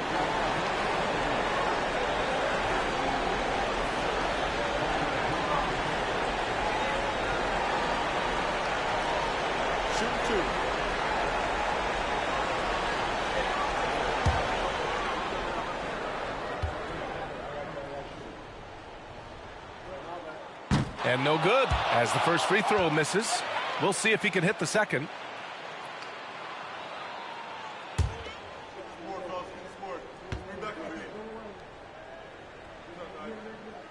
That's good, going 1 of 2 from the line. And that makes it a 3-point lead. And looking to even the score with a huge 3. Absolutely need a 3 here. There's Cunningham with a 3. Off target from downtown. And they need to stop the clock, so there's the foul.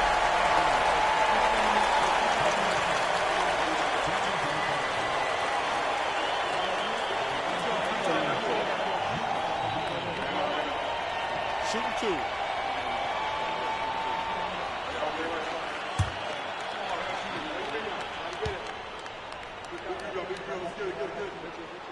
First free throw is good, and that gives him a 4-point cushion.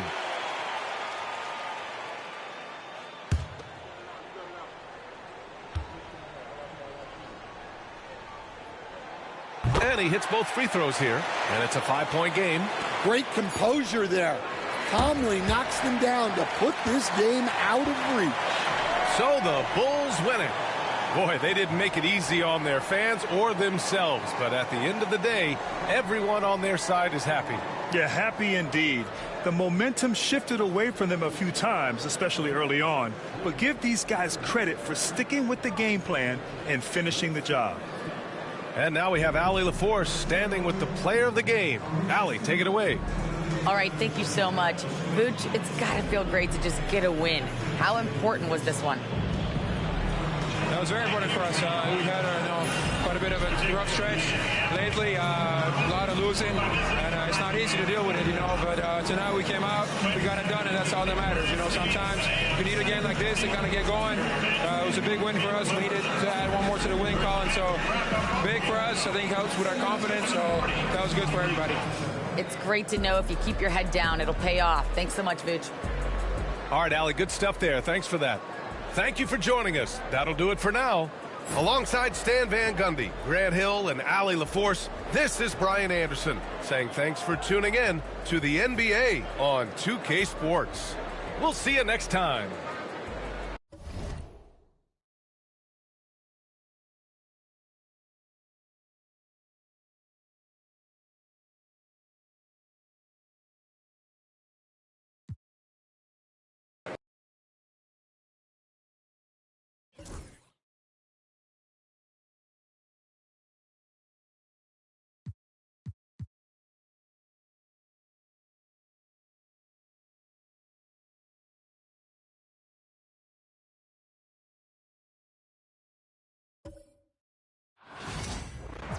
Hello and welcome, everyone. Thanks so much for joining us on this Tuesday night edition of the NBA on 2K Sports. Kevin Harlan here with Greg Anthony and a pair of Hall of Famers with us, Doris Burke and David Aldridge. Let's see some of the numbers here for John Morant. And he's going. guys. His scoring is way down, and he can't seem to fight his way out of the slump. He better get it going tonight, or they'll start losing patience with him. And the starting group for the Grizzlies. The forwards for him, Bain and Jackson. Wells is out there with John Morant. And it's Edey in at the center position. And for the Suns, you've got Nick Richards. Tyus Jones out there with Booker. And it's Durant. And it's Dunn in at the 3, the small forward. The three-point shot, so important in today's NBA and a major part of the game plan, Greg, for both of these teams. And we can expect to see a high volume of shots from beyond the arc in this one. I'm looking for whichever squad is able to create more havoc and throw the opposing shooters off their rhythm. Now here's Morant. Greg, with how explosive John Morant is, he has certainly taken his fair share of awkward falls. And that's what worries you with guys like that. He's already had a number of injuries in his young career, but we all just want to see him at full health.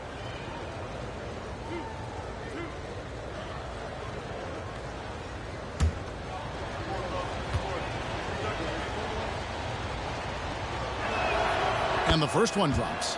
And with this score of the Suns, you know, Greg, you never know who is going to initiate the offense for them. And that can cause problems at times, Kevin. Can run you into issues keeping the ball moving. Turnovers can be their Achilles heel as well. Both free throws good from Morant.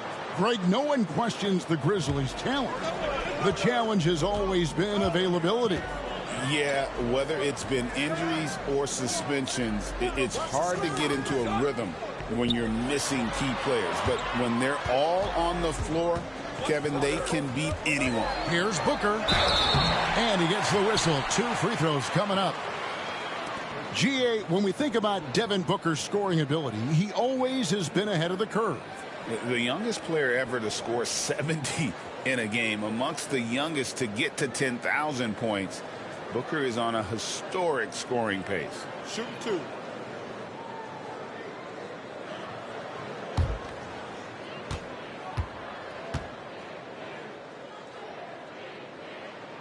And he knocks down the first one.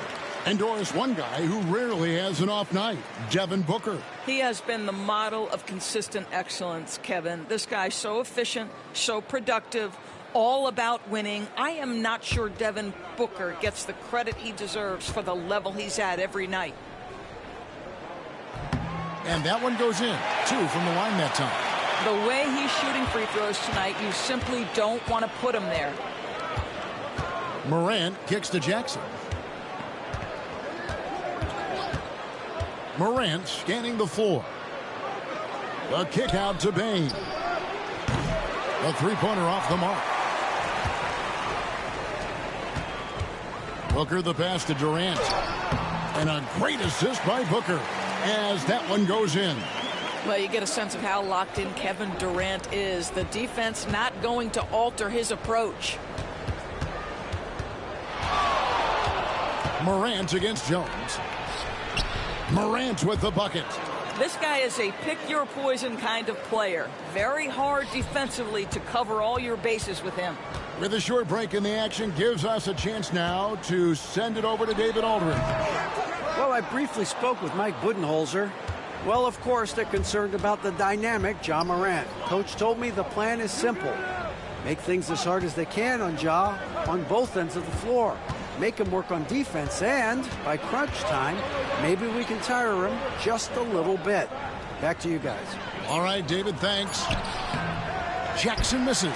Great rim protection to prevent him from converting. Beautiful. Jones, no one around him. And a miss there on the triple. The Grizzlies have gone 1 of 3 from the field to start this one so far. Morant finds Jackson. Bain sets the screen for Jackson.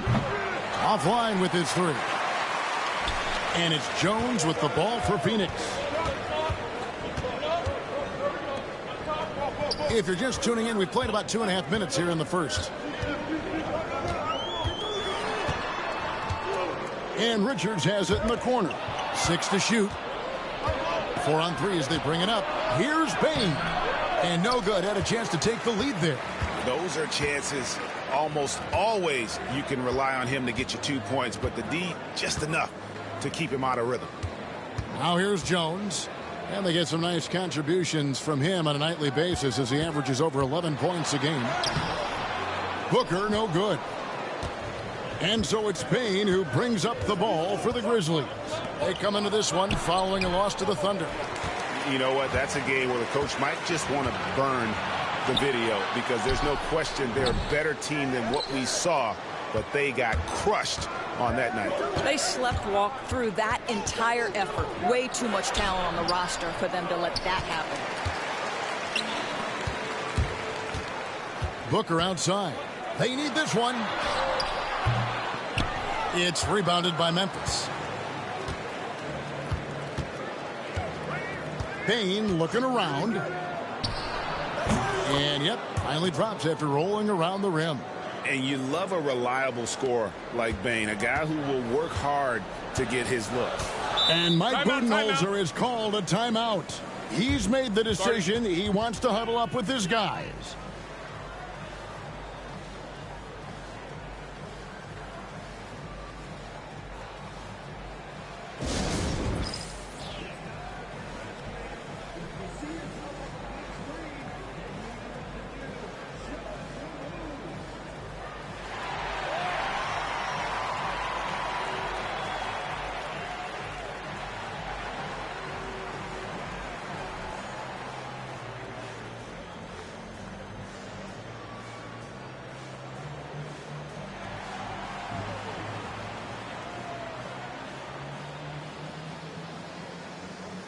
And Phoenix making a change here.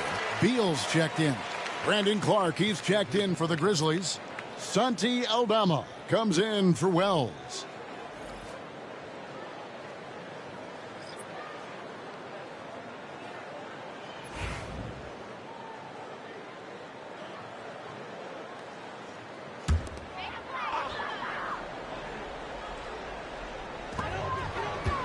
Dunn dishes to Jones. Booker outside. Trying to get something going. There we go. Now in the scoring column with that make, he is 1 for 4. You've got to be there on the catch if Devin Booker gets an opportunity from the perimeter. This guy too good a shooter.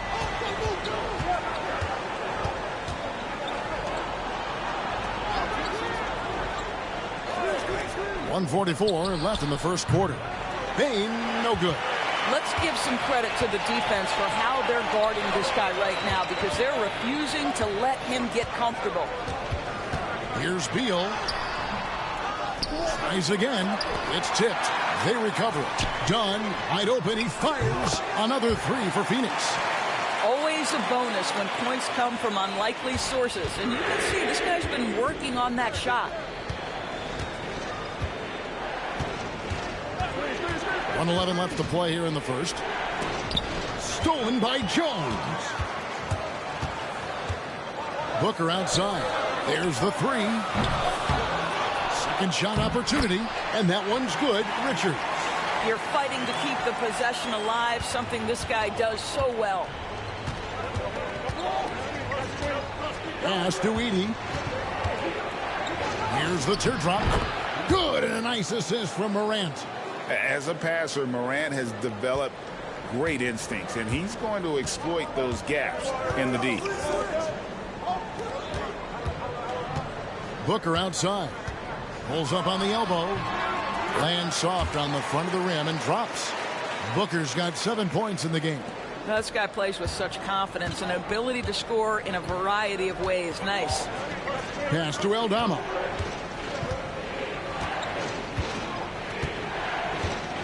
Here's Edey, defended by Richards. With the fadeaway. Edey can't hit. Here's the Suns with the ball. They're on a 14-6 run. No good from Booker. No other way to put it. Just a poor shooting performance for him, but luckily his teammates have picked up the slack. Pass to Aldama. Clark for 3. And that would have counted, but his shot was off the mark this time. And that concludes the first quarter of play. Suns lead by 6. And don't go away. We'll be back with the action for the start of the second quarter in just a moment.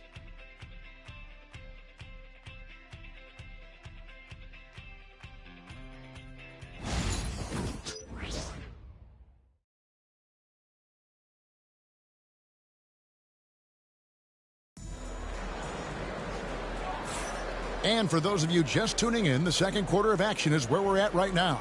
And taking a look at the Suns' performance here, guys, what have they been doing or not doing? Well, when you control the glass, you control the second chance opportunities on both ends. And that's how they controlled the first quarter. I thought they were the much more physical team. You know, Doris, assists aren't just a point guard stat any longer, are they? A lot of big men in the league can distribute very well. Yeah, Kev, it's really striking to me how multi-dimensional every single position in the NBA has become. As you said, bigs can pass, point guards can attack the cup and score. The game is becoming more and more skilled. Grayson Allen is out there with Morris. Then there's Bradley Beal, and it's Durant, and it's Iguodala in at the 5 spot. So that's the lineup on the floor for the Suns. And always hovering around the 50, 40, 90 mark, Kevin Durant is both prolific and Greg efficient. And Kevin, you want to talk about guys in this league who make winning plays time and time again? KD is right at the top of that list.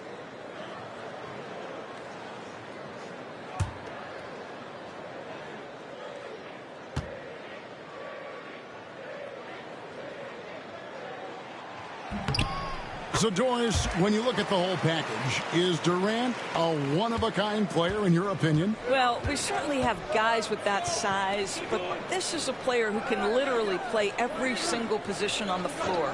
The size, 7 foot, the ball skills, the shooting, the playmaking, the decision-making.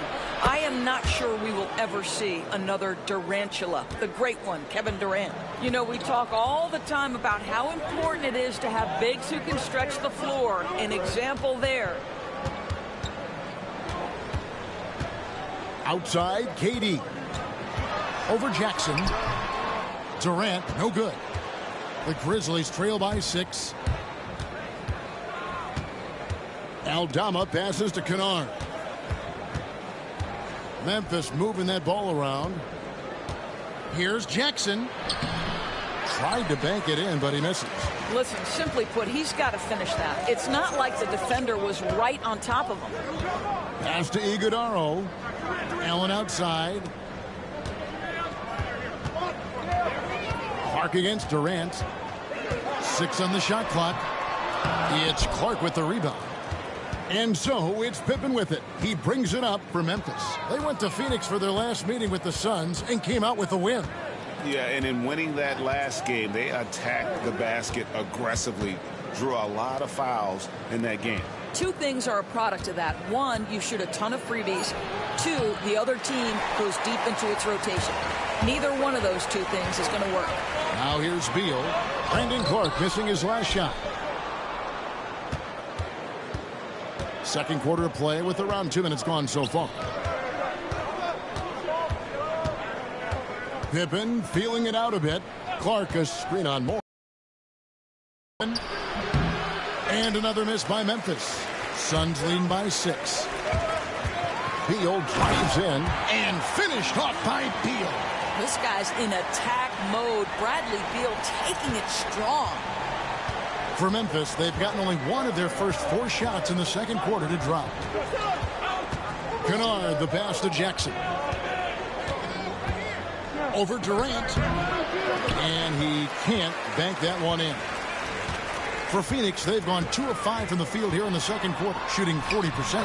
Yes, that goes in. KD's got the lead up to 10 now for the Suns. Boy, you just have to sit back sometimes and admire the shooting form of Kevin Durant. Shoulders squared, body straight, pre-shot preparation perfect. And it's Taylor Jenkins calling timeout here. He's ready to talk things through with the team.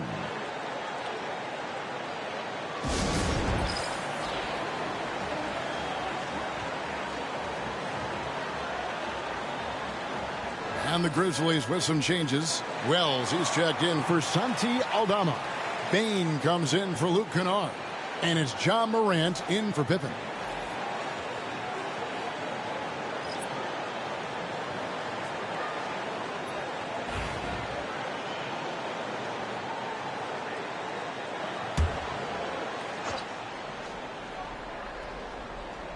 About 3 minutes played so far in this second quarter.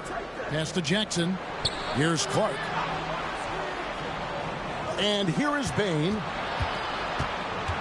Jackson setting the pick here for Bain. He clangs that one off the back iron, and down it falls. Striking fast inside. Bain isn't going to miss a chance at a look like that. Dunn looking over the floor. Back to Jones. Lays it up off the glass. And really, it's been a major aspect of their offense in the early stages here. Their success working the ball inside and getting points from close range. It's time now to hear from our Hall of Fame reporter, David Aldridge. What's the latest, David? Kevin, with the Grizzlies' injuries last season, there was a lot put on Jaren Jackson Jr.'s plate. Coach Taylor Jenkins says he loves the challenge and the growth opportunity. Jackson said, you always work on everything. You work on your game because you love it. And if you get a chance to use it, great. Kevin, back to you. And he's always working on his game. All right, David, we thank you for that report. Stolen by Jones.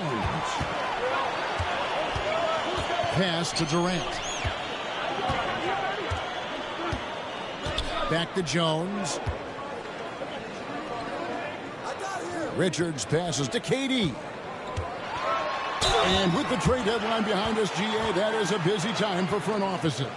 Yeah, and for every trade that takes place, hundreds more are proposed. I don't envy the GM's long hours behind the scenes. Shoot two.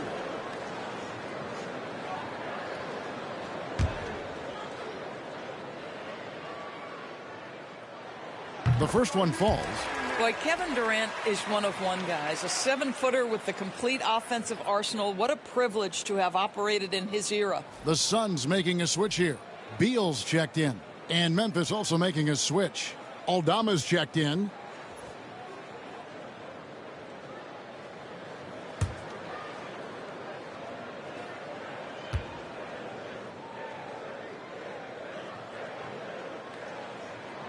So he gets them both.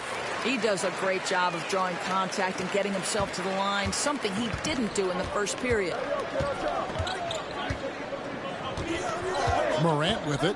He's coming off a 16-point game against Oklahoma City. It was never all about himself. He came away with a lot of assists in that game and just kind of kept everybody in the mix. And here's Jones following Ja Morant's three. Beal, that's for two. Wells grabs the miss. Not sure what the D was doing there. Clearly a breakdown. You can ill afford to give a guy like him that good a look. And the call is going to be, yes, it is, an illegal screen. Beyond the leaning, you could see his feet more set on that screen. Easy call. You know, he's just leaning a little bit. You try to get away with it, but boy, the official all over it. Dunn, he's checked in for Kevin Durant. Memphis also making some changes. Edey comes in for Brandon Clark. And it's Jackson in for Santi Aldama. Boy, he cannot get anything to fall, but the teammates, boy, have they delivered. And then Morant slams it in. And leave it up to Morant to put on a show. What a spectacular dunk. Awesome rewind courtesy of the AT&T 5G Slam Cam. Suns leading by 5. And Beal kicks to Jones. Back to Beal. Good ball movement here by the Suns. Outside, Jones. It's Beal on the wing. Shot clock at 6. For 3, Booker. And again, it's the Suns missing. He is just not taking smart shots out there, a pattern he has fallen into tonight. Bain passes to Jackson. To the middle. Here's Wells. Misses from short range. And Booker puts up a deep 3. And some good action through the first 2 quarters as we reach halftime. The Suns on top, up by 5. It's time now to go courtside as we send you over to David Aldridge from the sideline. David, take it away. Thanks very much, Mike. Stout effort defensively in the first half. What did you do to limit them?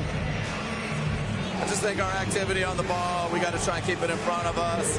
Our bigs did a good job, I think, being big in the paint, making things tough there. We got to finish it with the board. Yep, rebounds and possessions, Coach. Thanks. Back to you guys. Thank you, David, and we'll be right back after halftime to start the third quarter. See you in just a bit.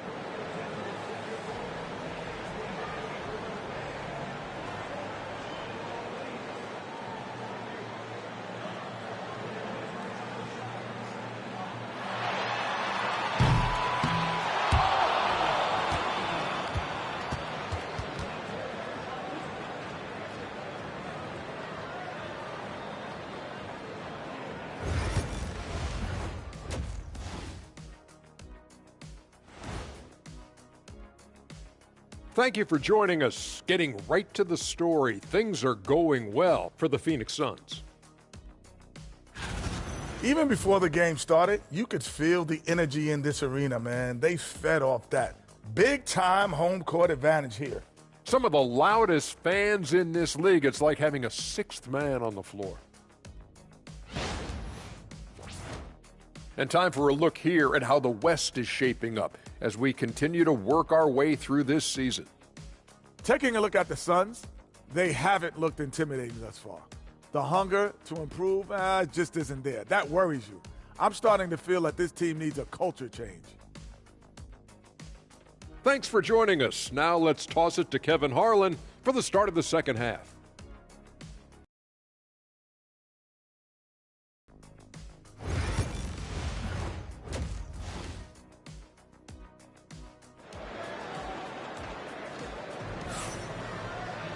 And we've got second half action for you. Thus far, a pretty evenly contested game. You have to like what you're seeing from Ja Morant. He had a fast pass to the lane that first half, got inside on demand. Now, this guy is such a good finisher on the move, and so far the defense has not been able to counter it.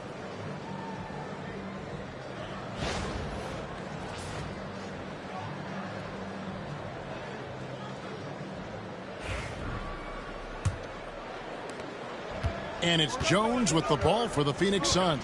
They can look forward to the Rockets arena after this matchup to take on Houston. They hit the road with that, the first of a 5-game run. Kicking off the second half, here's Taylor Jenkins's 5. The forwards for him, Bain and Jackson. Morant is out there with Wells, and it's Edey in at the 5, home in the paint. Now here's Jackson, following the shot by Kevin Durant. Pass to Edey, Bain with it, 6 to shoot. There's the screen. Morant with a wide open look. The rebound by Richard. Richard's got his 5th rebound in this one. And it's done in the corner. Booker outside. Takes a 3. And you know who? Devin Booker.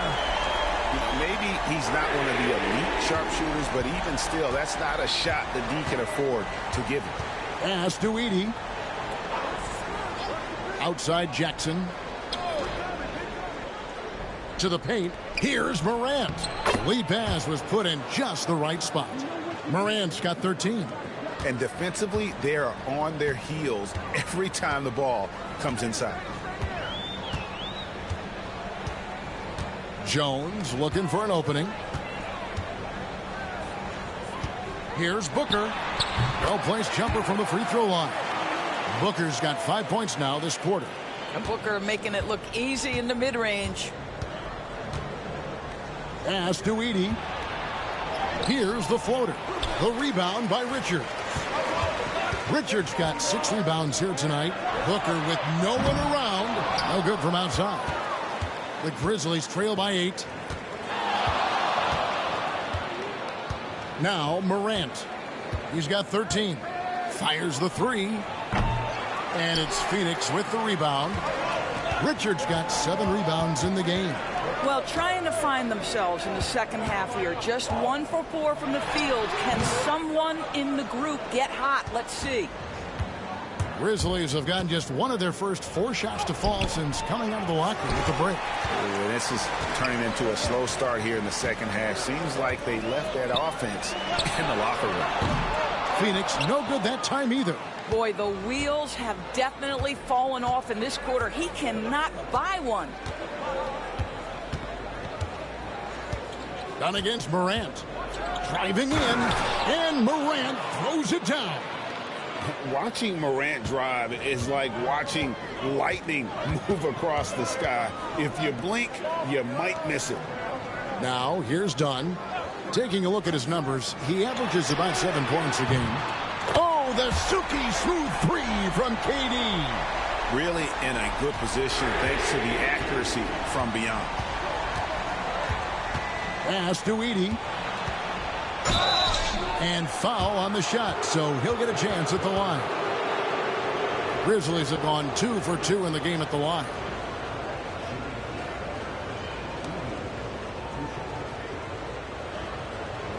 Shoot 2.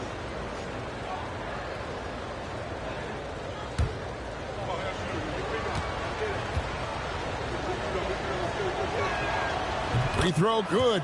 Edey. Beal's checked in for Phoenix. The Grizzlies also making a change. Santi Aldama's checked in for Wells.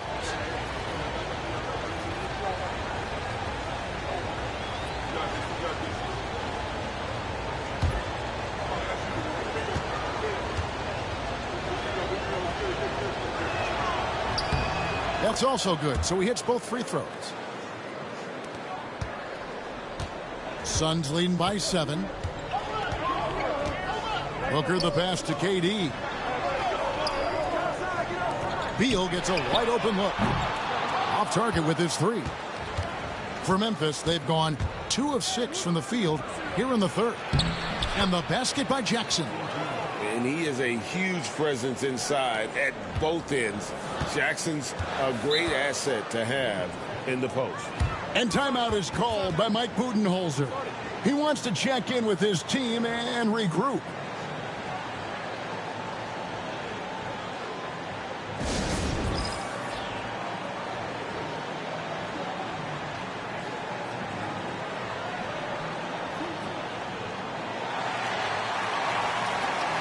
And now a look at the numbers for Jaren Jackson. The last 10 games, he has been on a heck of a run. And he sits in the top 15 in points per game. An absolute powerhouse offensively. And his ability to patrol the lane is a difference maker for that team. Exceptional timing and anticipation. That's why he's a top 10 shot blocker.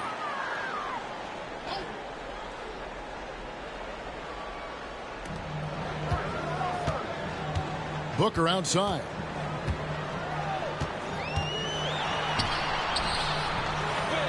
It's rebounded by Memphis.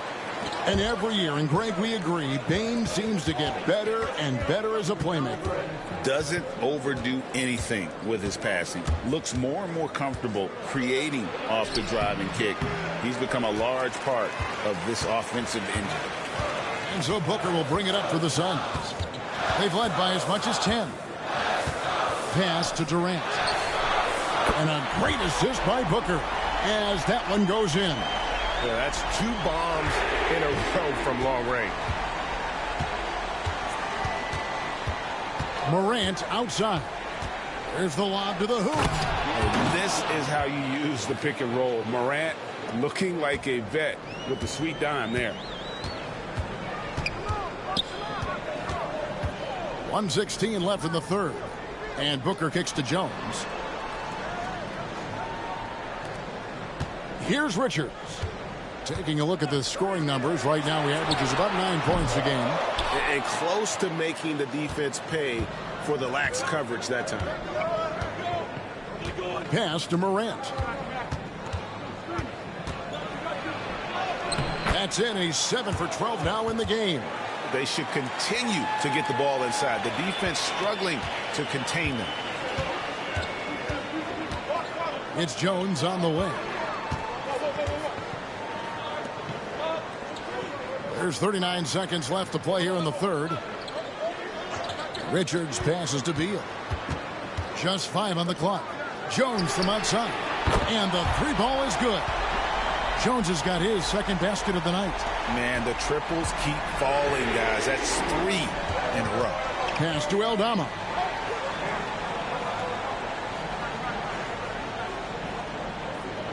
Back to Morant. Tries from 7.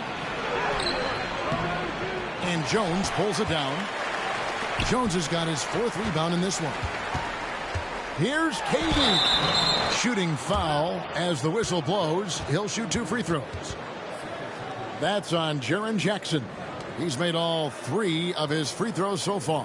And from the line thus far, how about 83% on the season? Outstanding.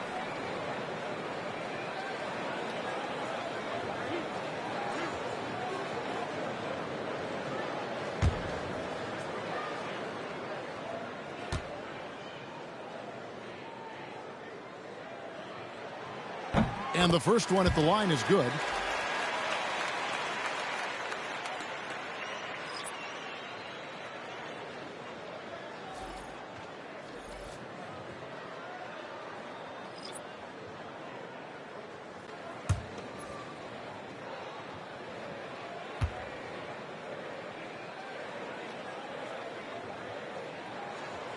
He's off on the second. They shoot again. And so it's the Phoenix Suns holding on to an 8-point lead heading into the break. They've played the better game so far, but their work is far from over. We've got more in store for you right after this.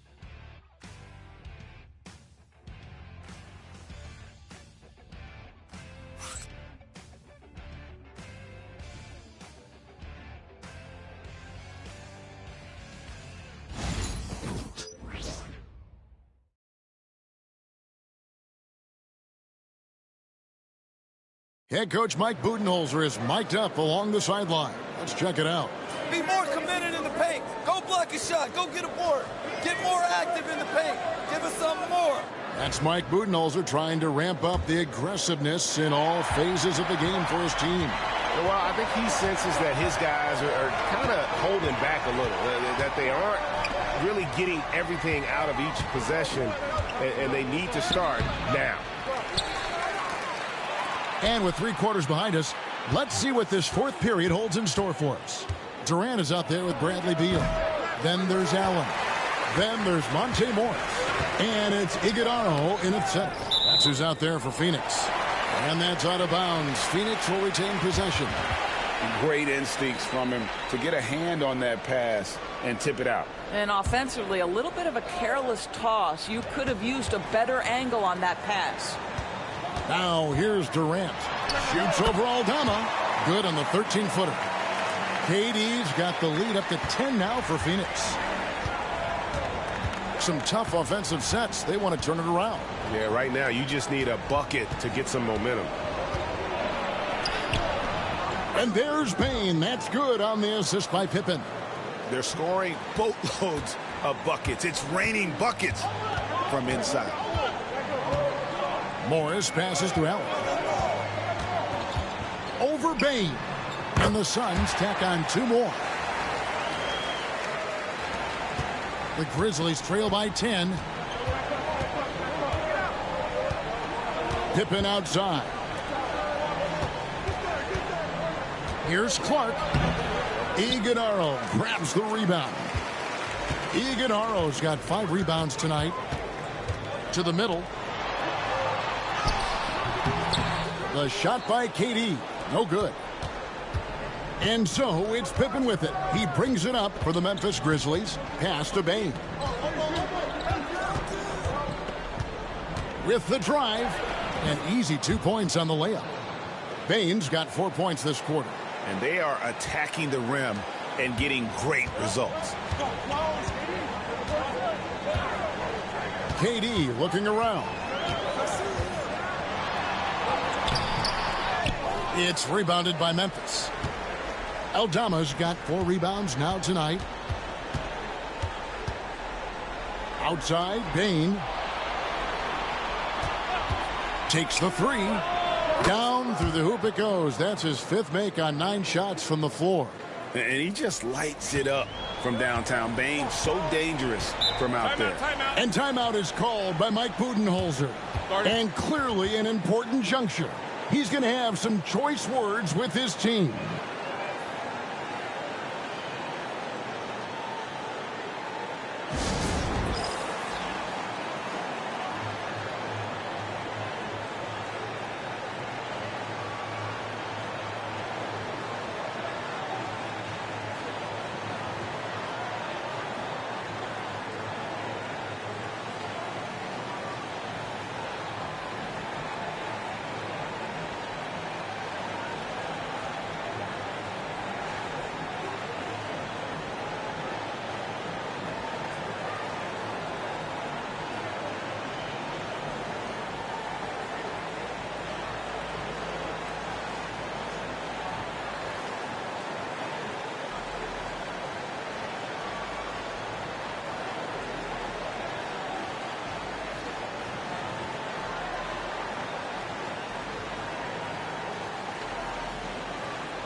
Some changes for Memphis. Edey's checked in for Brandon Clark. Jaren Jackson comes in for Santi Aldama. And it's John Morant in for Pippen. And now we've got some time to check in from the sidelines. What do you got for us, D.A.? Hey, guys, I was able to listen to what Mike Budenholzer told his team during that timeout.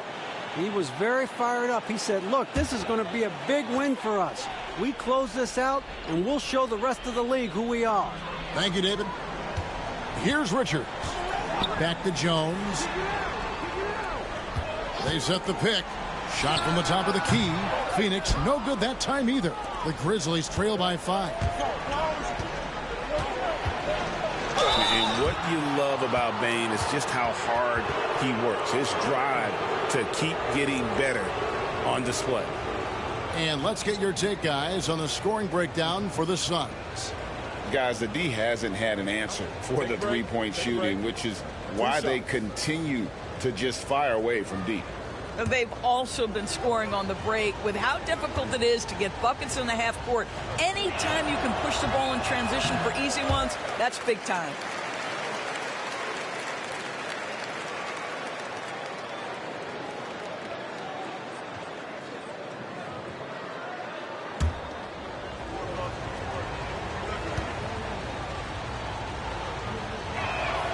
He hits the second from the line.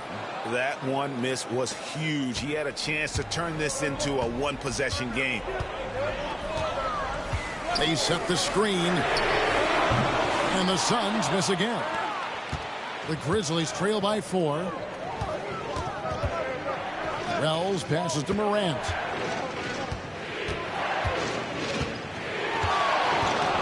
Over Jones.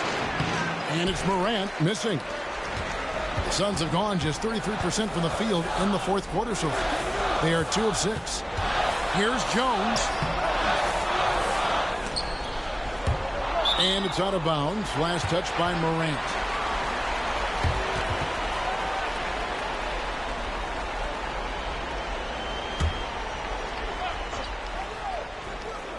And we're about 3.5 minutes into the fourth quarter. Jones kicks to Dunn. Pass to Booker. Clock at 6. And he swishes it right through. And the Suns lead by 6. Sharpshooter from anywhere on the floor. Booker's release and form, it's so mechanically sound. Here's Morant. Good work there as it goes. Morant's got 19 points. A true leader. You can tell Morant takes pride in stepping up when it matters most. And contact on the shot, so he'll be shooting free throws here.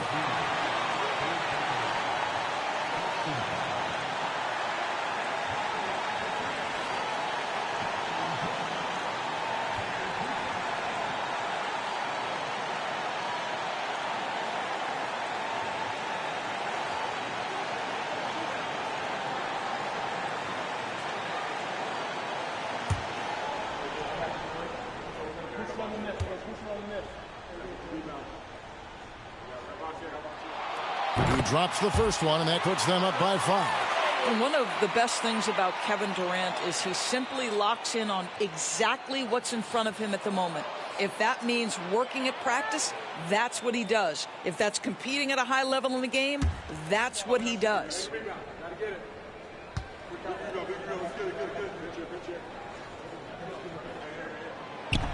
Second free throw, no good that time. He really wanted that one. Here's Bane. 6 for 10 with that shot going in. That's a good game for a lot of guys.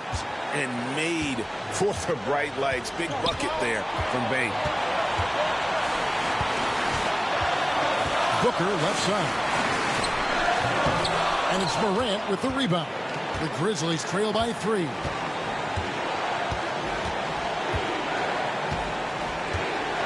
Pass to Jackson to tie it up. Here's Edey. Goes up again, and the layup is up and in. I'll tell you, they're right in this. We'll see if they can maintain momentum. Probably the most important thing is they regrouped. They worked out some of their frustrations, and now they're starting to have some fun. And Mike Budenholzer has called a timeout. No doubt he is feeling the importance of this moment right now.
Here's Booker. And foul on the shot. He'll shoot 2 at the free throw line. Well, Booker certainly in the hard-to-check category.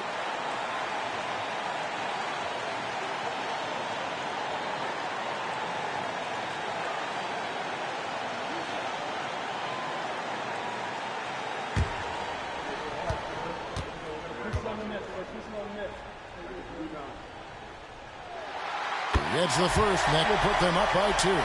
Boy, as fantastic as Devin Booker's offensive arsenal is, to me the best part, his competitive edge and toughness, it sets him apart nightly.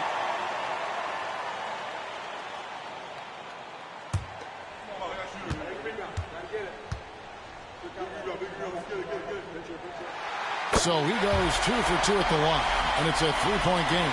You get the sense this guy relishes getting to the free throw line in these tough moments. You talk about clutch, this guy is it. Count the basket. Morant's got 10 points here in the second half. A huge shot from Morant. Wow, you see why they put the ball in his hands in those situations. No good from Booker. Well, they'll be happy with that look, even though it didn't fall. I think expect them to go back to it because that's the kind of shot this offense is designed to generate. So much riding on that shot. What a bucket. I'll tell you, that changes things, doesn't it? Good job, young fella. What a game. Now here's Booker. Good! If your team is under duress and needs a score, Devin Booker is the answer, folks. We've got a timeout called by Taylor Jenkins. The magnitude at this juncture in the game clearly warranting a timeout.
44 seconds left in the fourth.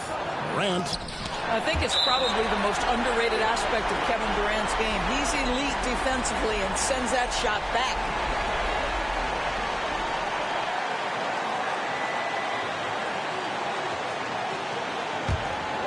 Here's Booker. They'll be trying to take as much time off the clock as they can. Exactly. Expect to see longer possessions from this point on. Fires from 14. And it's Morant missing. And that's an intentional foul.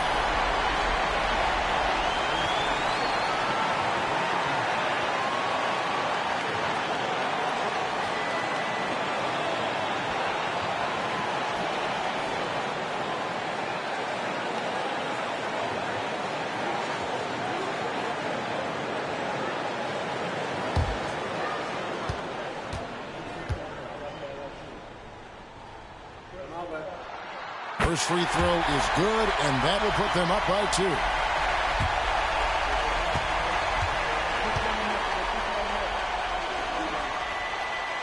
And he hits both free throws here. So now it's a 3-point game. Yeah, how about the nerves there? Those free throws put them in a very good position. 3 points clear. We've got a timeout called by Taylor Jenkins. And he knows there's no room for mistakes and wants everyone on the same page.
Morant against Jones. 13 feet away. It's good! And that shot brings them to within just 1. Obviously, Morant has found his flow here, finding plenty of ways to create for himself. Had to foul, and on that occasion to stop the clock. That's the enemy in this situation.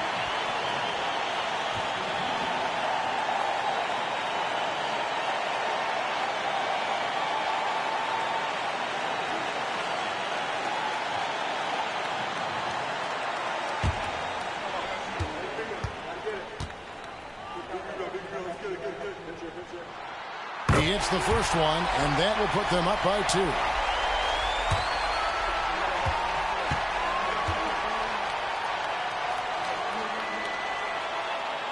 And the second free throw, no good. A tough break there. Can't afford any wasted possessions down the stretch. I'll tell you, they'd better come up with some points on every possession from now on. And here's Morant. Yes! A huge shot to tie it up. Just a terrific all-around scoring effort from him. I mean, it's because of that they're even in this game. And Mike Budenholzer has called a timeout. Pivotal moment in this game. He's not taking any chances. He'll call time.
Here's Booker. Got it!